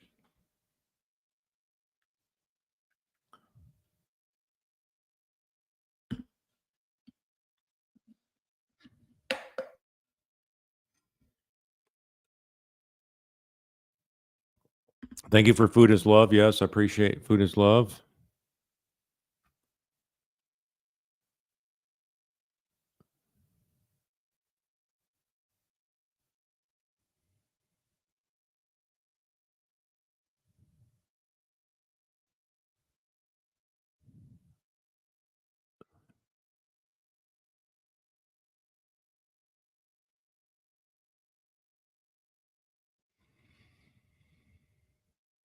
Coach Mo, you're asking, a lot of people are asking, where are the feds? I think you mean to say it says funds.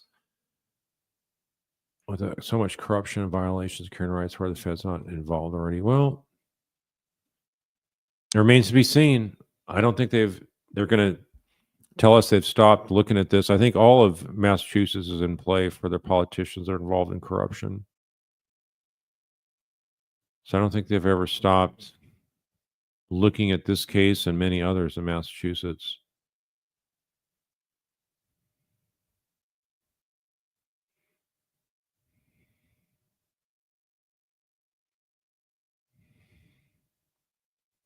Courtney, you're saying I thought each charge was separate, meaning you could find a guilty charge for line 3, but not the others. Yeah, that's each count is separate and distinct. That's true. And the penalty, yeah, would not be up to the jury, it'd be up to the judge.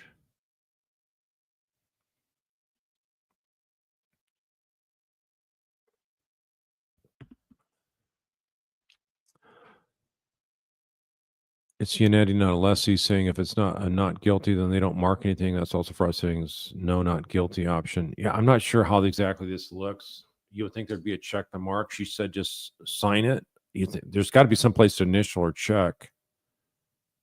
X or check it, I should say, not initial.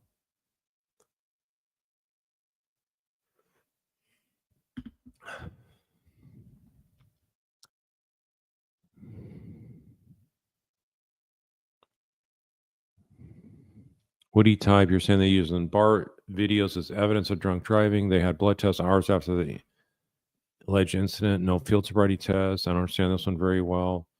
Well, that's why they had that extrapolation back to the time of when they know she was driving at around the 12:45 mark. They extrapolated back. So they did the blood draw around 9 o'clock that next morning. So it's like 11 plus hours later. There should be no alcohol in her system. If she stopped drinking at noon, I mean, at midnight, there'd be no alcohol in her system whatsoever. And if she's 2 to 3 times the limit, then that means she was drinking a whole lot after she got the John O'Keefe. So she wasn't drinking anymore at that point, and they don't know what condition she was any point after that.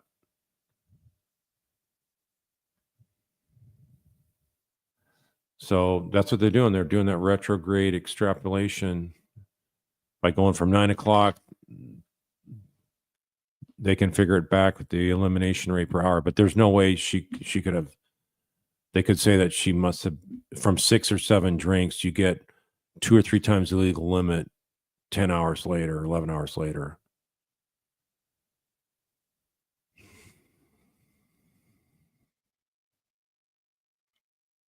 Janice said, or 12 people can't figure out a jury slip. Do you think that maybe it's a problem? Yeah, I think it's a problem.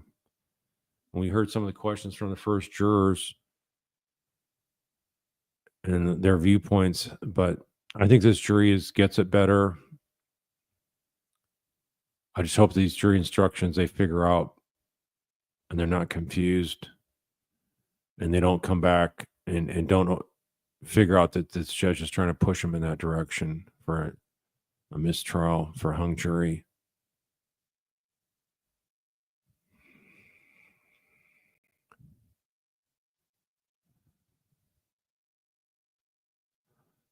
Kenny Penny, have I seen a jury just write on the form what they want because this form makes no sense? Is that a legit verdict?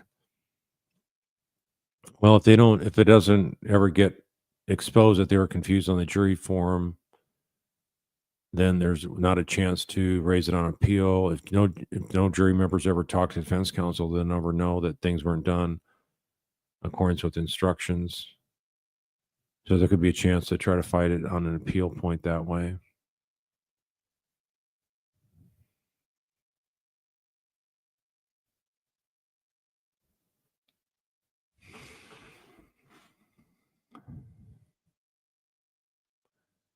Lindsay Winship, when it's over, how soon can jurors be interviewed? I don't know if they have a time delay in Massachusetts. It might be right away. I'm not sure.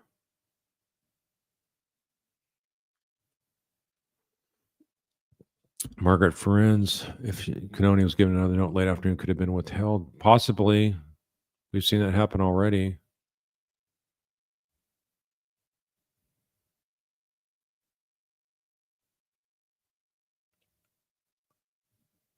Janice, again, you're saying 12 people trapped in a room can't collectively figure out a 2-page form, but the judge doesn't think it's a problem. Thanks for all you guys' nice comments during this trial.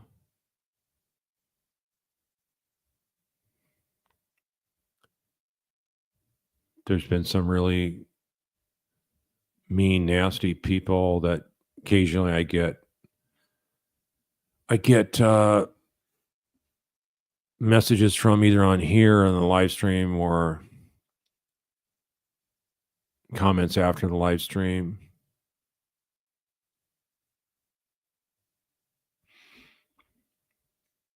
Bella Bratt, for you, have you ever had a case where you felt your client was innocent and had anxiety about the outcome and coping mechanisms? Yeah, I had a case, probably the number one that stands out was I had a father that was accused of doing a shaken baby on his 3-month-old son. And as they had taken the son away from him and the mother didn't witness the event. The the fall that was stated in court as the mechanism of the injury because there was a cracked skull, some brain bleed, and internal subdermal hematomas, bilateral retinal hemorrhages, and whatnot. So they took the baby away from both parents for, gosh, quite a few months till we found a doctor that said all those injuries were consistent with what my client said had happened. It was like a pediatric neurosurgeon. And he was going against what the doctors of a children's hospital said. So he had a lot of guts to come forward and say that. So it allowed for reunification. So yeah, I lost a lot of sleep on that one, feeling like, hey, what happens if this guy doesn't win this? Then he could never see his son again. So that's puts a lot of pressure on you, but it worked out good. They were reunited, but you don't want to get too emotionally tied in with your client because then you lose your objectivity.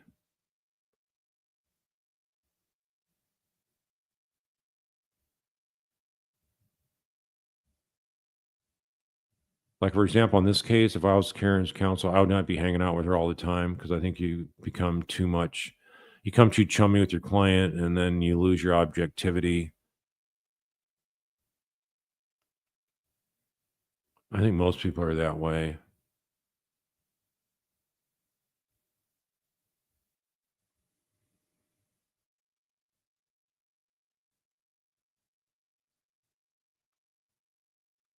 Just ordinary jury.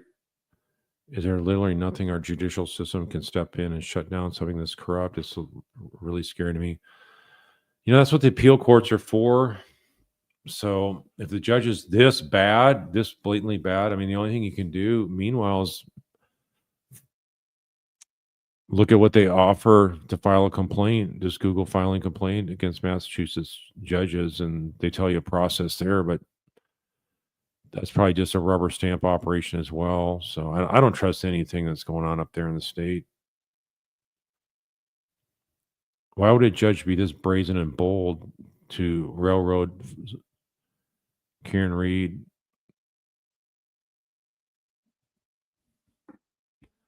Brett, do I think if it's a mistrial, they'll actually do this again? Yeah, I think they will. They'll try to get it done before Morrissey gets kicked out of office at the November election.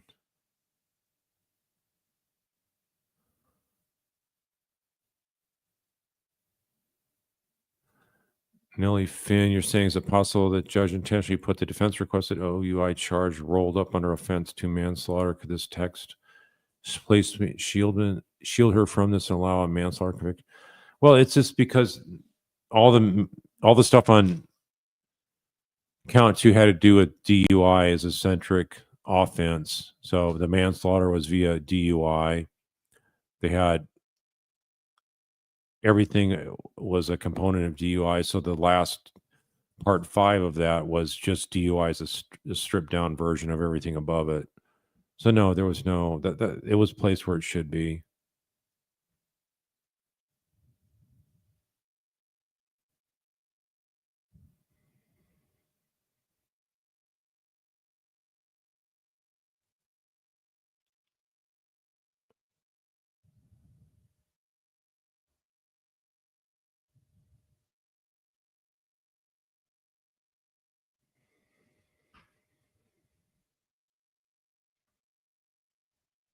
All right, let's see. What do we got here?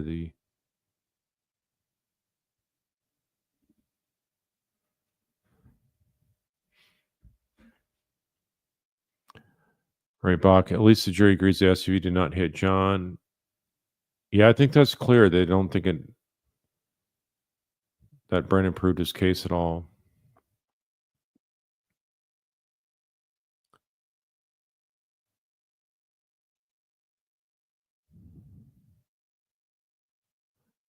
Kim Sundstrom, you're infuriated with this judge. He's trying to complicate the jury so they slip up on the jury slip. Absolutely deliberate.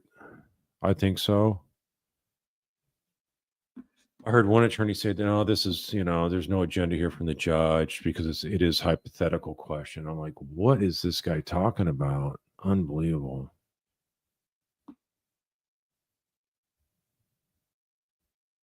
I can't imagine any judge ever practice in front of allowing this question to go unanswered. There's just no way. It's so obviously a decision calculated to lead to a mistrial. If you're playing hide the ball from the jury,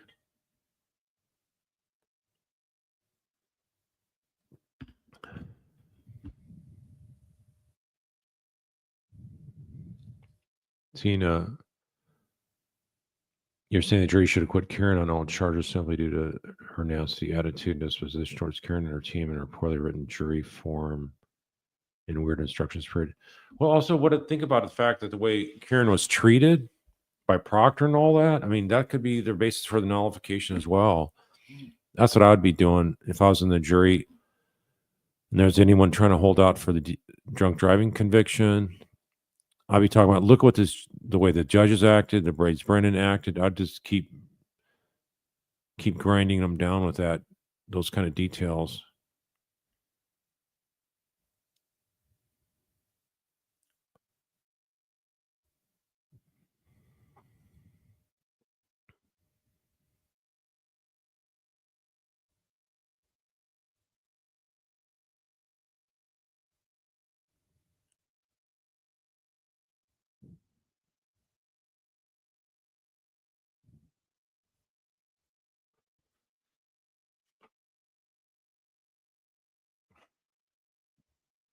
Yeah, I saw a message from somebody today asking why they got booted out, blocked on the channel. Well, you get blocked on the channel if you're saying anything if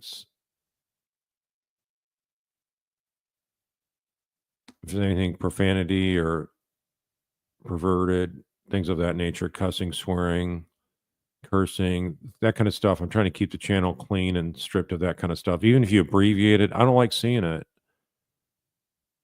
So there's a lot of foul stuff on other channels, and if you're into that, fine. If you need to use that kind of language, I'm trying to keep it court level appropriate, court level professional, and so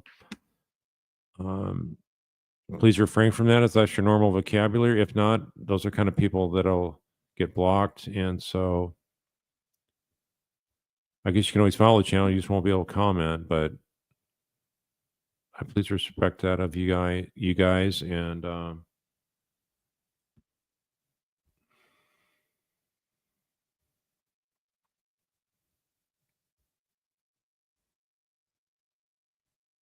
yeah, tomorrow I believe the jury will acquit. I agree with that.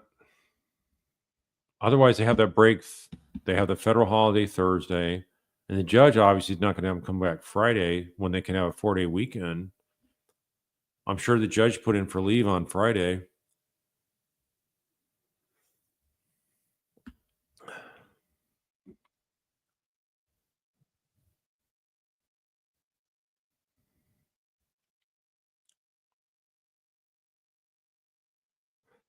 Joe Running Dog, do I think the judge is deliberately confusing advice with just enough factual information on how to fill out a form? I think it's deliberate to try to leave the jury confused so they come back with a hung jury. That's no doubt. There's no doubt in my mind about that.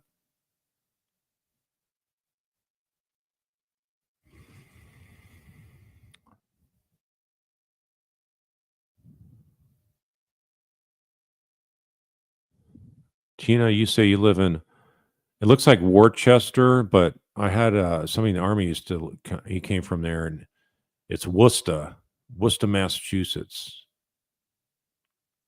Sort of like some of those pronunciations of Australian towns that I had wrong. Oh gosh, what's some of those towns in Australia that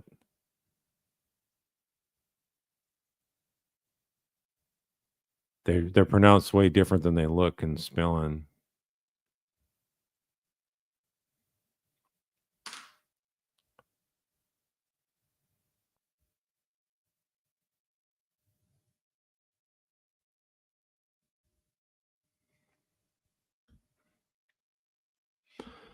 Bill Anderson, can the jury just print not guilty across each section and sign a date if agreeable to all the jurors? I mean, that would be helpful.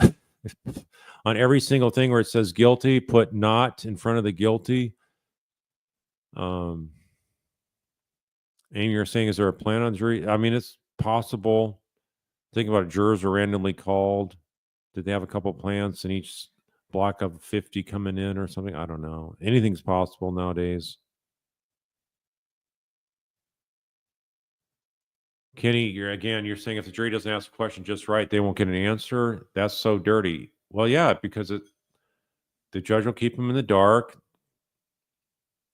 And it's like a game of 21 questions. If you don't ask the right question the exact same way, exact right way, I should say, then you're not going to get an answer. We're just going to tell you we can't advise. It's speculation. It's all speculation or premature.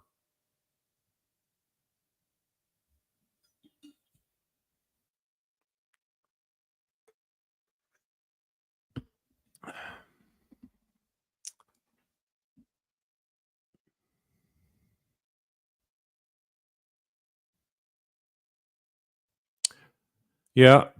Some channels so toxic brings you down. Yeah. That kind of stuff brings me down. It's just negative energy. So why can't we discuss about ugly things in a classy, formal, more of a formal setting, like we would in a court if you're arguing this in front of a jury? I mean, that's something that all the cuss words that defense used in their closing. I would not have said those verbatim like that. I think that loses the proper decorum in the courtroom. So if it's played on a tape or something like that, or a witness happens to say it, fine. But I just think that that's you're lowering the prestige of the court to repeat it in the same manner it was spoken. Trout Channel, you're saying you heard the court is back on Friday if needed. Okay, well that's a good sign. I trust you have a good source. Otherwise, if they have that 4-day break, man, they're gonna flush a lot of this from their memory.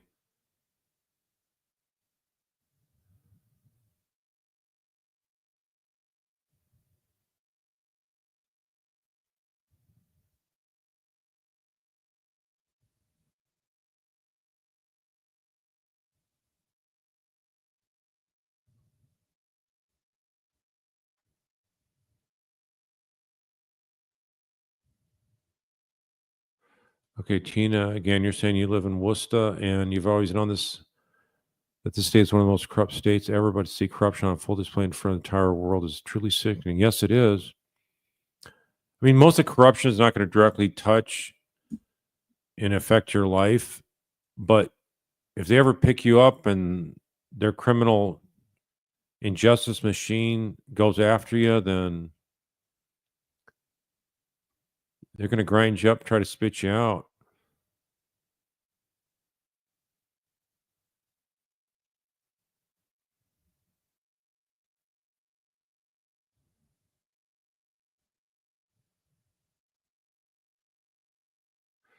Don Jones, I hope the jury doesn't trust the judge. They cannot trust this judge, just like they can't trust the prosecutor. And yeah, so Tina's confirming it's pronounced Worcester. Oh yeah, there you go. Thank you, innuendo. So I was calling this Melbourne, but the way they say it in Australia is Melbourne. Melbourne, really quick. Melbourne, Australia.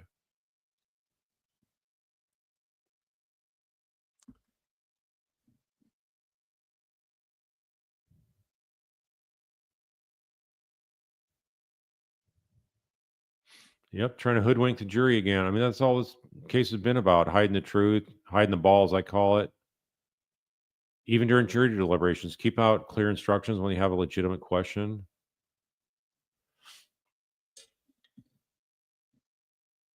Rebecca's asking if the military paid for my law degree. No, they do that to some folks, but I came in after I was already a lawyer.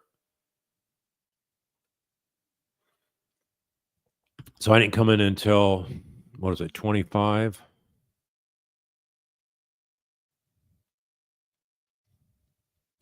Melbourne, yeah, Melbourne.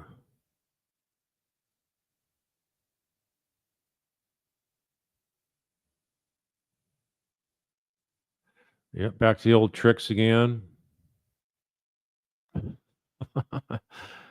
Juries should write their own slip. Yeah, what would the judge do if they just sort of revolted? She probably would use that as an opportunity to say, well, I'm going to declare mistrial. You're not going to fill out the forms for I'm just going to declare mistrial here. Thank you for refusing to follow my instructions, my confusing instructions that don't make enough sense.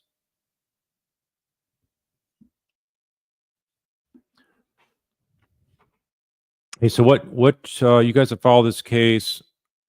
What do you recommend I go for next? Is there a case coming up? I know the Donna Adelson trials come up in August. How many of you guys still follow that?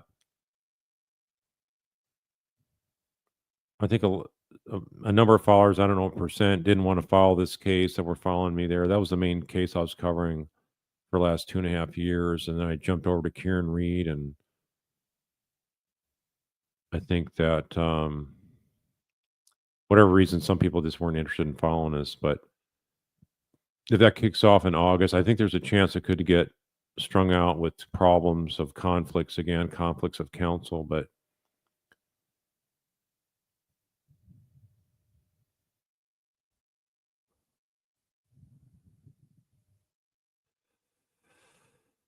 yeah, so I was thinking about covering the Donna Adelson one in August, but there's something before that. Not sure. You guys probably need a break a little bit anyway from.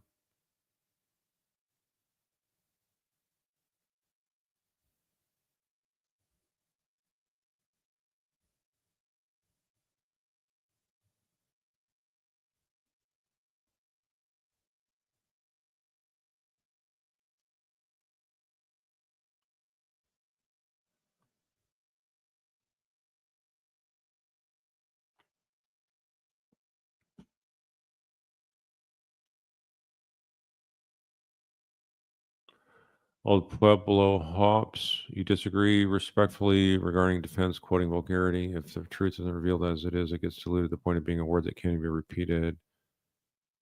Yeah, that's fine. You can disagree with that.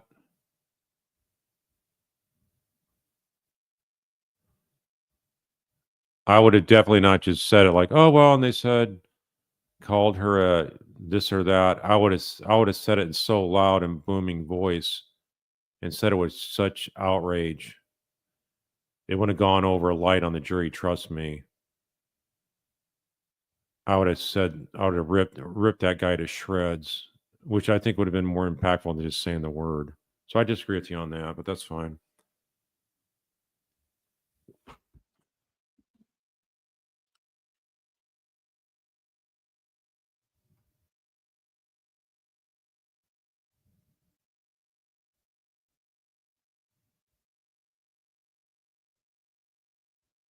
I mean, so you're saying there wouldn't be any word that you would not say in court that comes out in a trial in evidence?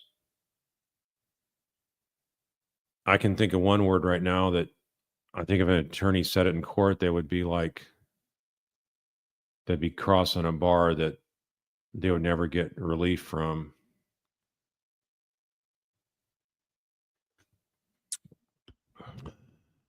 Shirley A., I didn't see your question.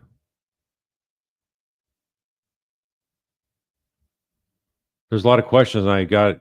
There's like just a little screen I'm looking at here on StreamYard. So the most likely reason I don't see your question, if you could put like red emojis, that's the quickest way to see a question. Otherwise, I don't know if you're making a comment for the other viewers or you're asking a question for me or like a red exclamation point. It's an emoji. That's how it stands out more. Yeah, Senator Birchmore case. So that's in the federal court system. So there's no video. We don't know what's going on other than what's being reported in the news. So not sure that's really one to cover. I mean, I could cover it, I guess, periodically, a couple times a week or something. Well, yeah, Corey Richens case. Woman that murdered her husband.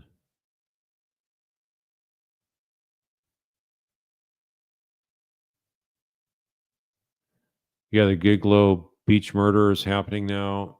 That one's not on trial though, is it? I mean, they're not videotaping and showing the live stream of the trial. The Avery case, says PJ. Don't think I've heard of that one. Steven Stearns in Florida. Okay, well, it's Florida. They'll have, as long as they're covering it on live stream, that's the one really ones I need to cover. As long as they're filming the trial.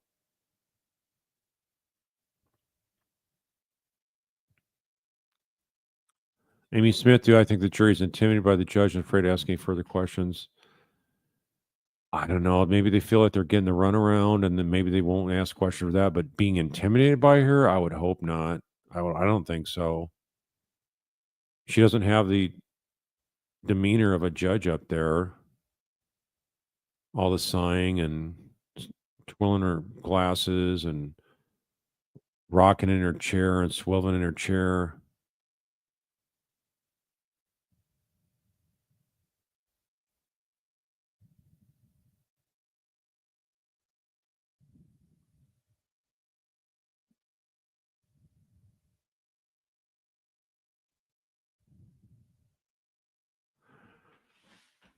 Yeah, in terms of corruption, I can't imagine a more corrupt case than this one here.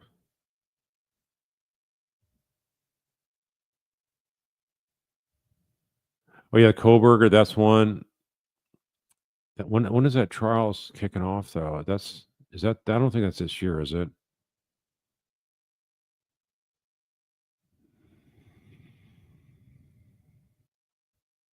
Anybody know when Koberger's kicking off? Is that this fall?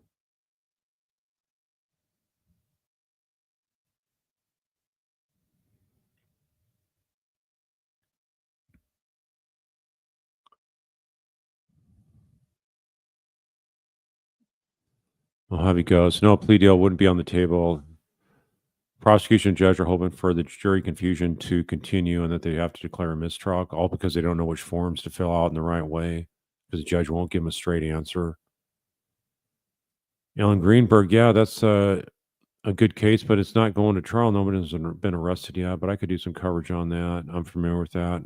A lady that was reportedly a suicide ruled death. She actually supposedly stabbed herself 27 times. We're talking like deep cuts in the spine and chest and even in the back and the neck and stuff like that. Brian Walsh, I'm not familiar with that one.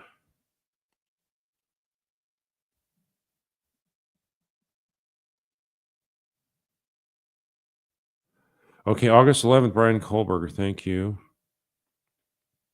Thanks, Leslie. She just let me know that. So that's going to conflict with the trial down there in Florida, the Adelsons.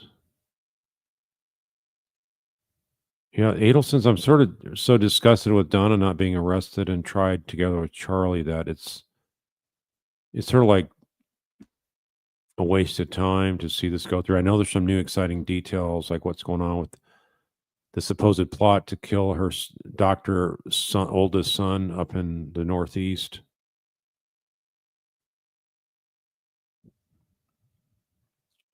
Sandy Jimenez, I don't know, sorry how you say that, but yeah, judicial misconduct. Go ahead and just Google it for whatever state or.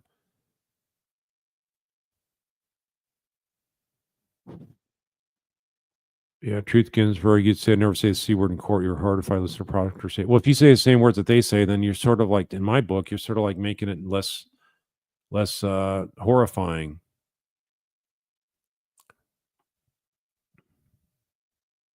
And then you can talk about it from an outrage standpoint. So I think I could be way more effective and get the jury way more incensed about someone calling someone these foul words.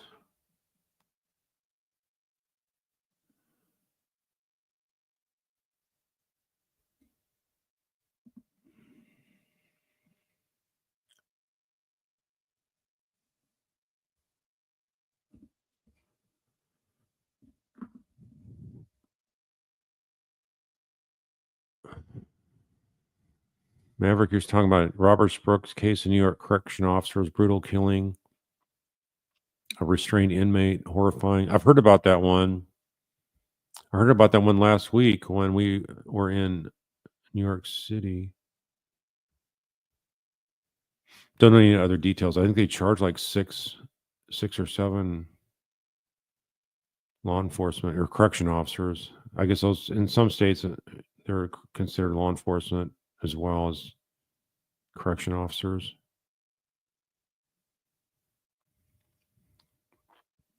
Georgia Boat Girl, if Karen is acquitted, can she file civil suits against any of the people who are framing her? Those are really hard to pursue. I don't think that'll ever pan out.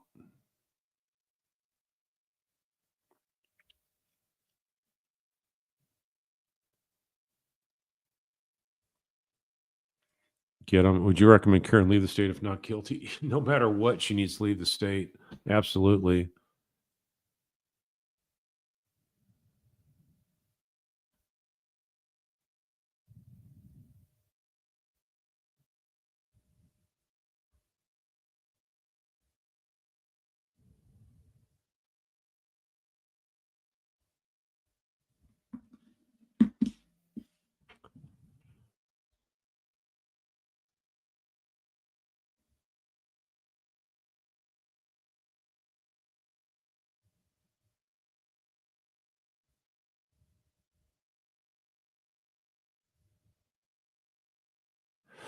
Okay, so Massachusetts Judge Carol Erskine said Bev should be embarrassed. She could absolutely have answered those questions. Good for that judge.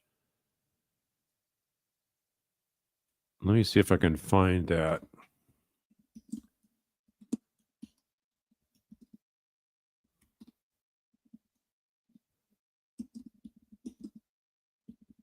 Let's type it in now on Google.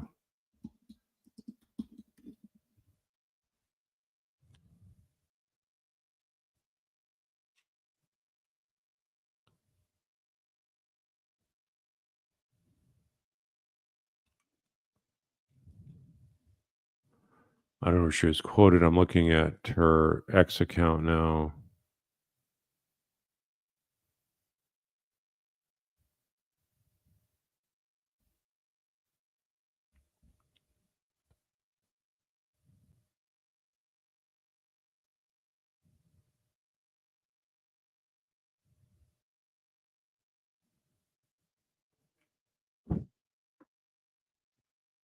She's shaking her head on some of these rulings. 20 years on the Massachusetts bench. I cringe when I hear this judge allowing in evidence that's patently inadmissible. So I'm not finding anything about her talking about today's situation. Yeah, and she said she's not for or against Karen Reach. Her comments are strictly about the process, the legal process.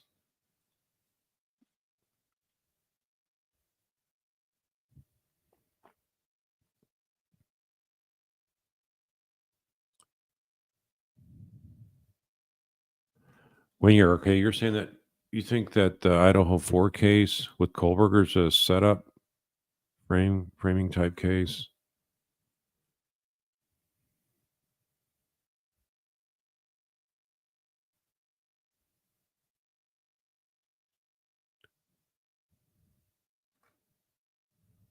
Yeah, this one here, you're talking about the Adelson like murder in Florida with scrapbooking arrows who hired her trainer to kill the ex. The name escapes. Yeah, I've covered some of that already. That's the one in Jacksonville, Florida, and Shanna Gardner case. Yeah, that's the victim's ex-wife. I started covering that here and there, and then not a lot was going on, and then I picked up this case.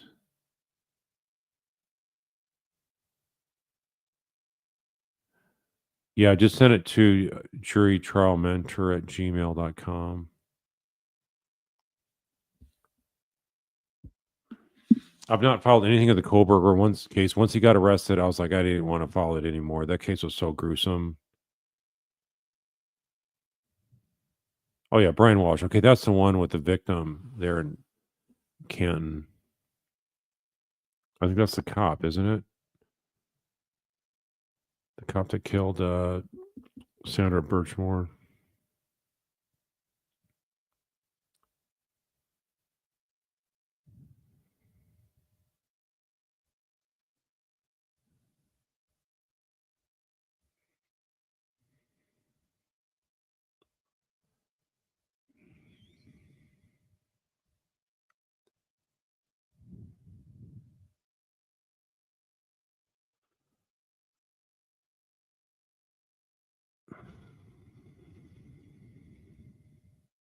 Yeah, I'm deciding that. So looking at your guys' inputs on that. Would you guys rather see that one or the Don Adelson? I think most of y'all don't know the Adelson case at all because really been not getting the proper coverage I think it deserves.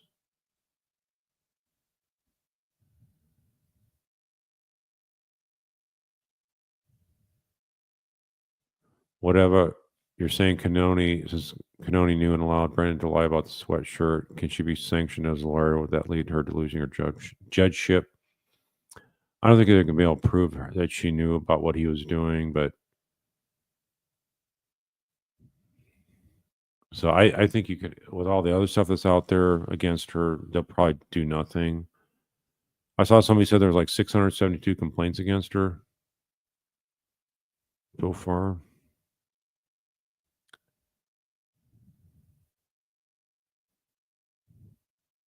But this is the state of cover-ups.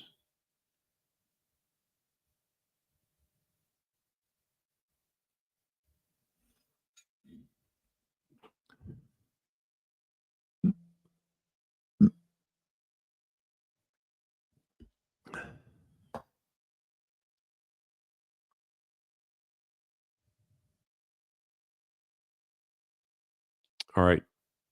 You don't know the Adelson case. You might want to start looking at some of the highlights on that on YouTube. It's worth looking into. Buddhist Love says the Adelson case.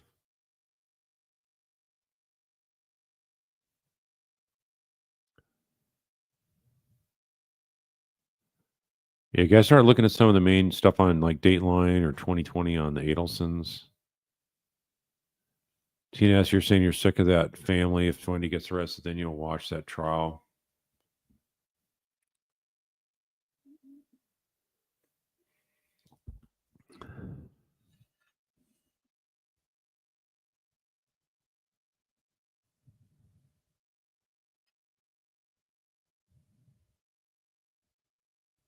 Yeah, that's what I was wondering. Is the Kohlberger case is too gruesome? We haven't seen all the autopsy photos and stuff, but they probably won't show that on live stream anyway. But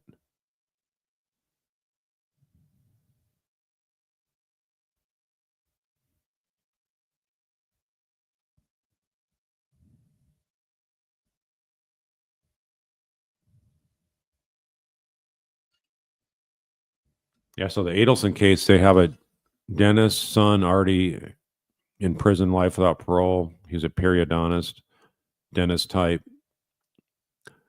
His dad, Harvey, was a dentist who helped him push him through the dental school. The mom worked in their clinic as well. Their daughter, Wendy, was a lawyer. And Wendy married a guy and then divorced him and had a custody fight. She wanted the two boys, 3 and 4, to move with her to Miami. And her ex FSU law professor, Dan Markel, was gunned down in his garage because he wouldn't agree to move the kids to Miami. So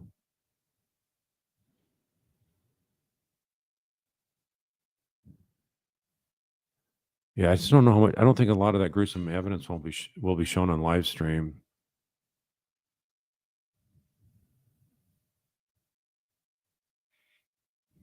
On the Adelson case, just look on YouTube. It's type in Adelson murder case. You probably get a lot of different options. On the Adelson case, I'm talking as if you actually know the case in detail. So it's not, I don't do like a primer. Hey, here's the parties, here's the players, here's how it all happened. But they covered the whole trial for Charlie Adelson on there.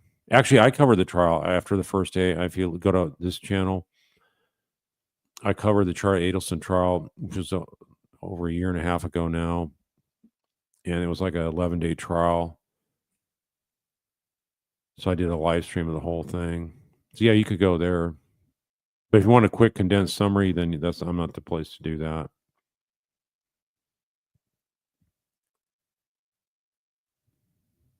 Yeah, so far the unindicted conspirator is the ex-wife, Wendy Adelson, the lawyer, who has since moved to Austin, Texas, out of Miami. So the big deal is about getting the kids down to Miami, away from Tallahassee.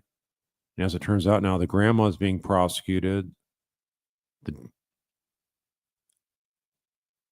The son, the dentist type, is tried and convicted. The hitmen have been convicted. A middleman of sorts was convicted already, life without parole. Anyway, there's a lot of crazy characters in that case.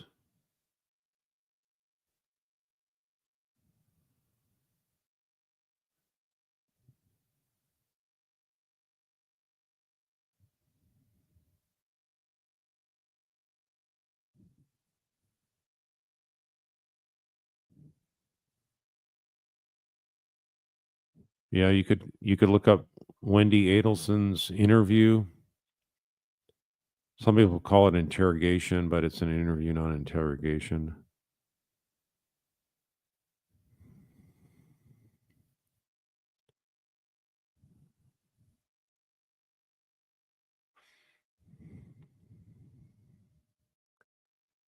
Yeah, it's a really crazy case, but you don't have the government corruption like you do on this one. So basically, I've already tried one of the Adelsons, Charlie Adelson, tried and convicted, life without parole. They've already charged the grandma. She got arrested like the same week that her son got convicted. She was trying to flee the country with her husband, Harvey, Dr. Harvey Adelson, also, like I say, a dentist. The evidence shows it was a family affair of the Florida Adelsons. And then the one honorable son that lives in the Northeast, he's a medical doctor. Apparently there was a hit put out on him by the family, or an attempt to put a hit out on him. We don't know the details that much, but it was brought up in court recently.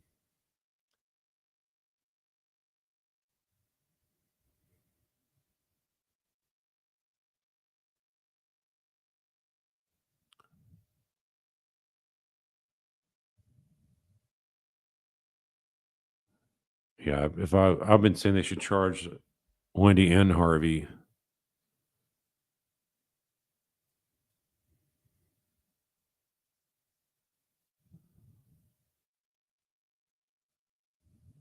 Yeah, the Adelson's case is taking a little so long because you got a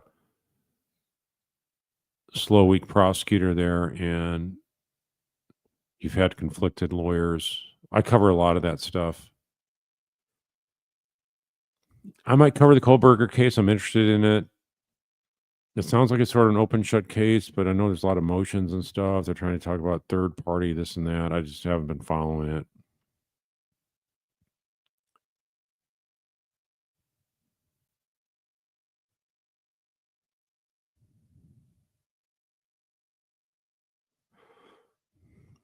Yeah, so Dr. Rob Adelson, the good guy up in the Northeast, as I said, he was on the witness list. So can you imagine your mom putting out a hit on you because you're going to testify against her in her murder trial? If that indeed happened, that's what I heard that was reported in court.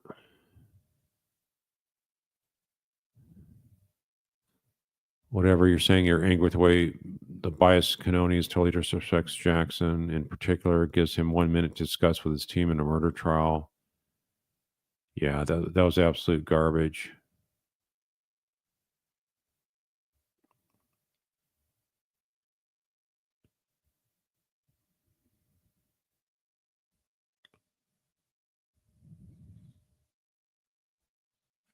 So let me see. There was.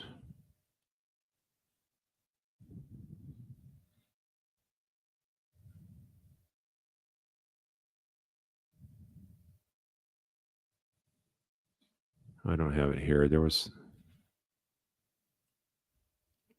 I was going to read a funny email that I got this morning that was talking about how nothing but complaining about me and how I'm just as bad as the murderer Karen Reed and all that kind of stuff. Why can't people just agree to disagree, not make it all a personal attack? Anyway, it's looking like the same jury doesn't agree the state can prove their case. The state had unlimited funds. They spent probably 1.5 million to try to prosecute the 2 trials. We don't know the total. We don't know what the experts were paid for, but we knew some of them, but I should say not all of them. We don't know how much Whiffen, for example, charged the government to testify both times, or that other, forget her name already, the one with the headband. So they had a number of experts. We don't know how much Dr. Wolf from Miami charged them.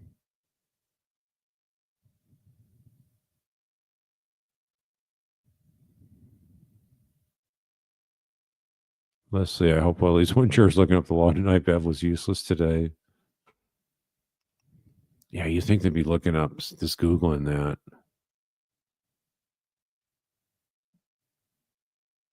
Oh, yeah. Okay. Brian Walsh. I'm familiar with that one. Yeah, that one's in the same area there. He cut up his wife. She was a realtor. He was doing a fake artwork.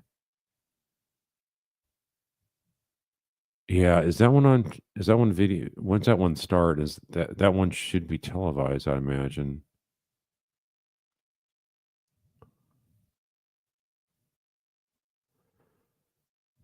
So anyway, all right, there's some options to choose. Thanks for sending me your input. So I'm going to go ahead and sign off here now. It's already 11:35 here Central Time. Sorry about the hour delayed start from when the announcement was. I set the announcement for 9 o'clock Central Time, and they put it as 9 o'clock Eastern Time here. But if you listen to the Commonwealth, the computers don't ever have problems, right? The data doesn't lie.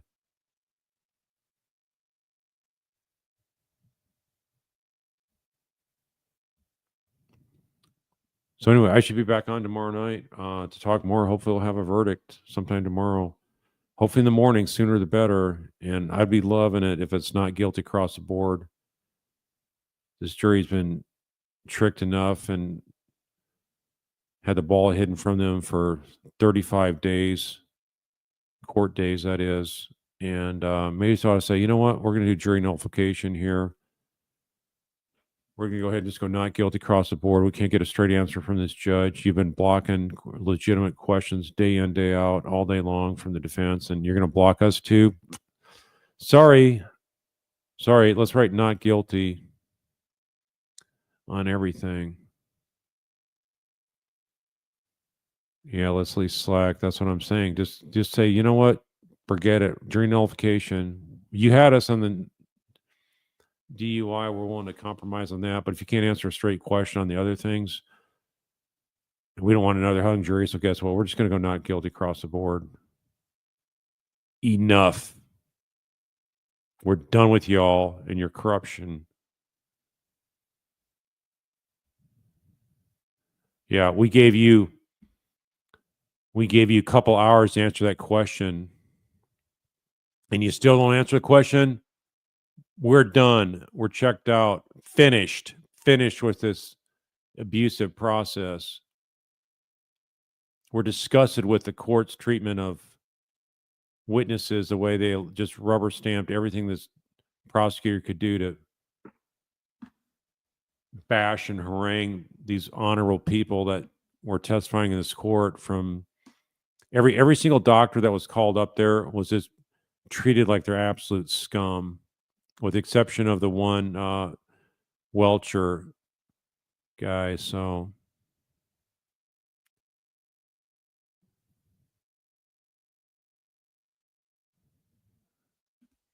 that's just somebody that follows the channel was complaining about me. That's the only email I was talking about.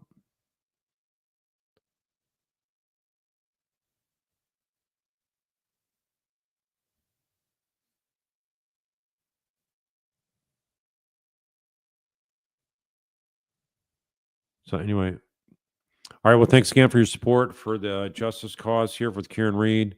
I really think tomorrow is going to be the day we finally can put this behind us. Not guilty across the board is what we're praying for. So we will hopefully have tomorrow be the last day of coverage. It's got to happen. This has gone on way too long. 36 days, which will be tomorrow, is enough. All right, with that, I'm going to sign off. Take care. Be safe.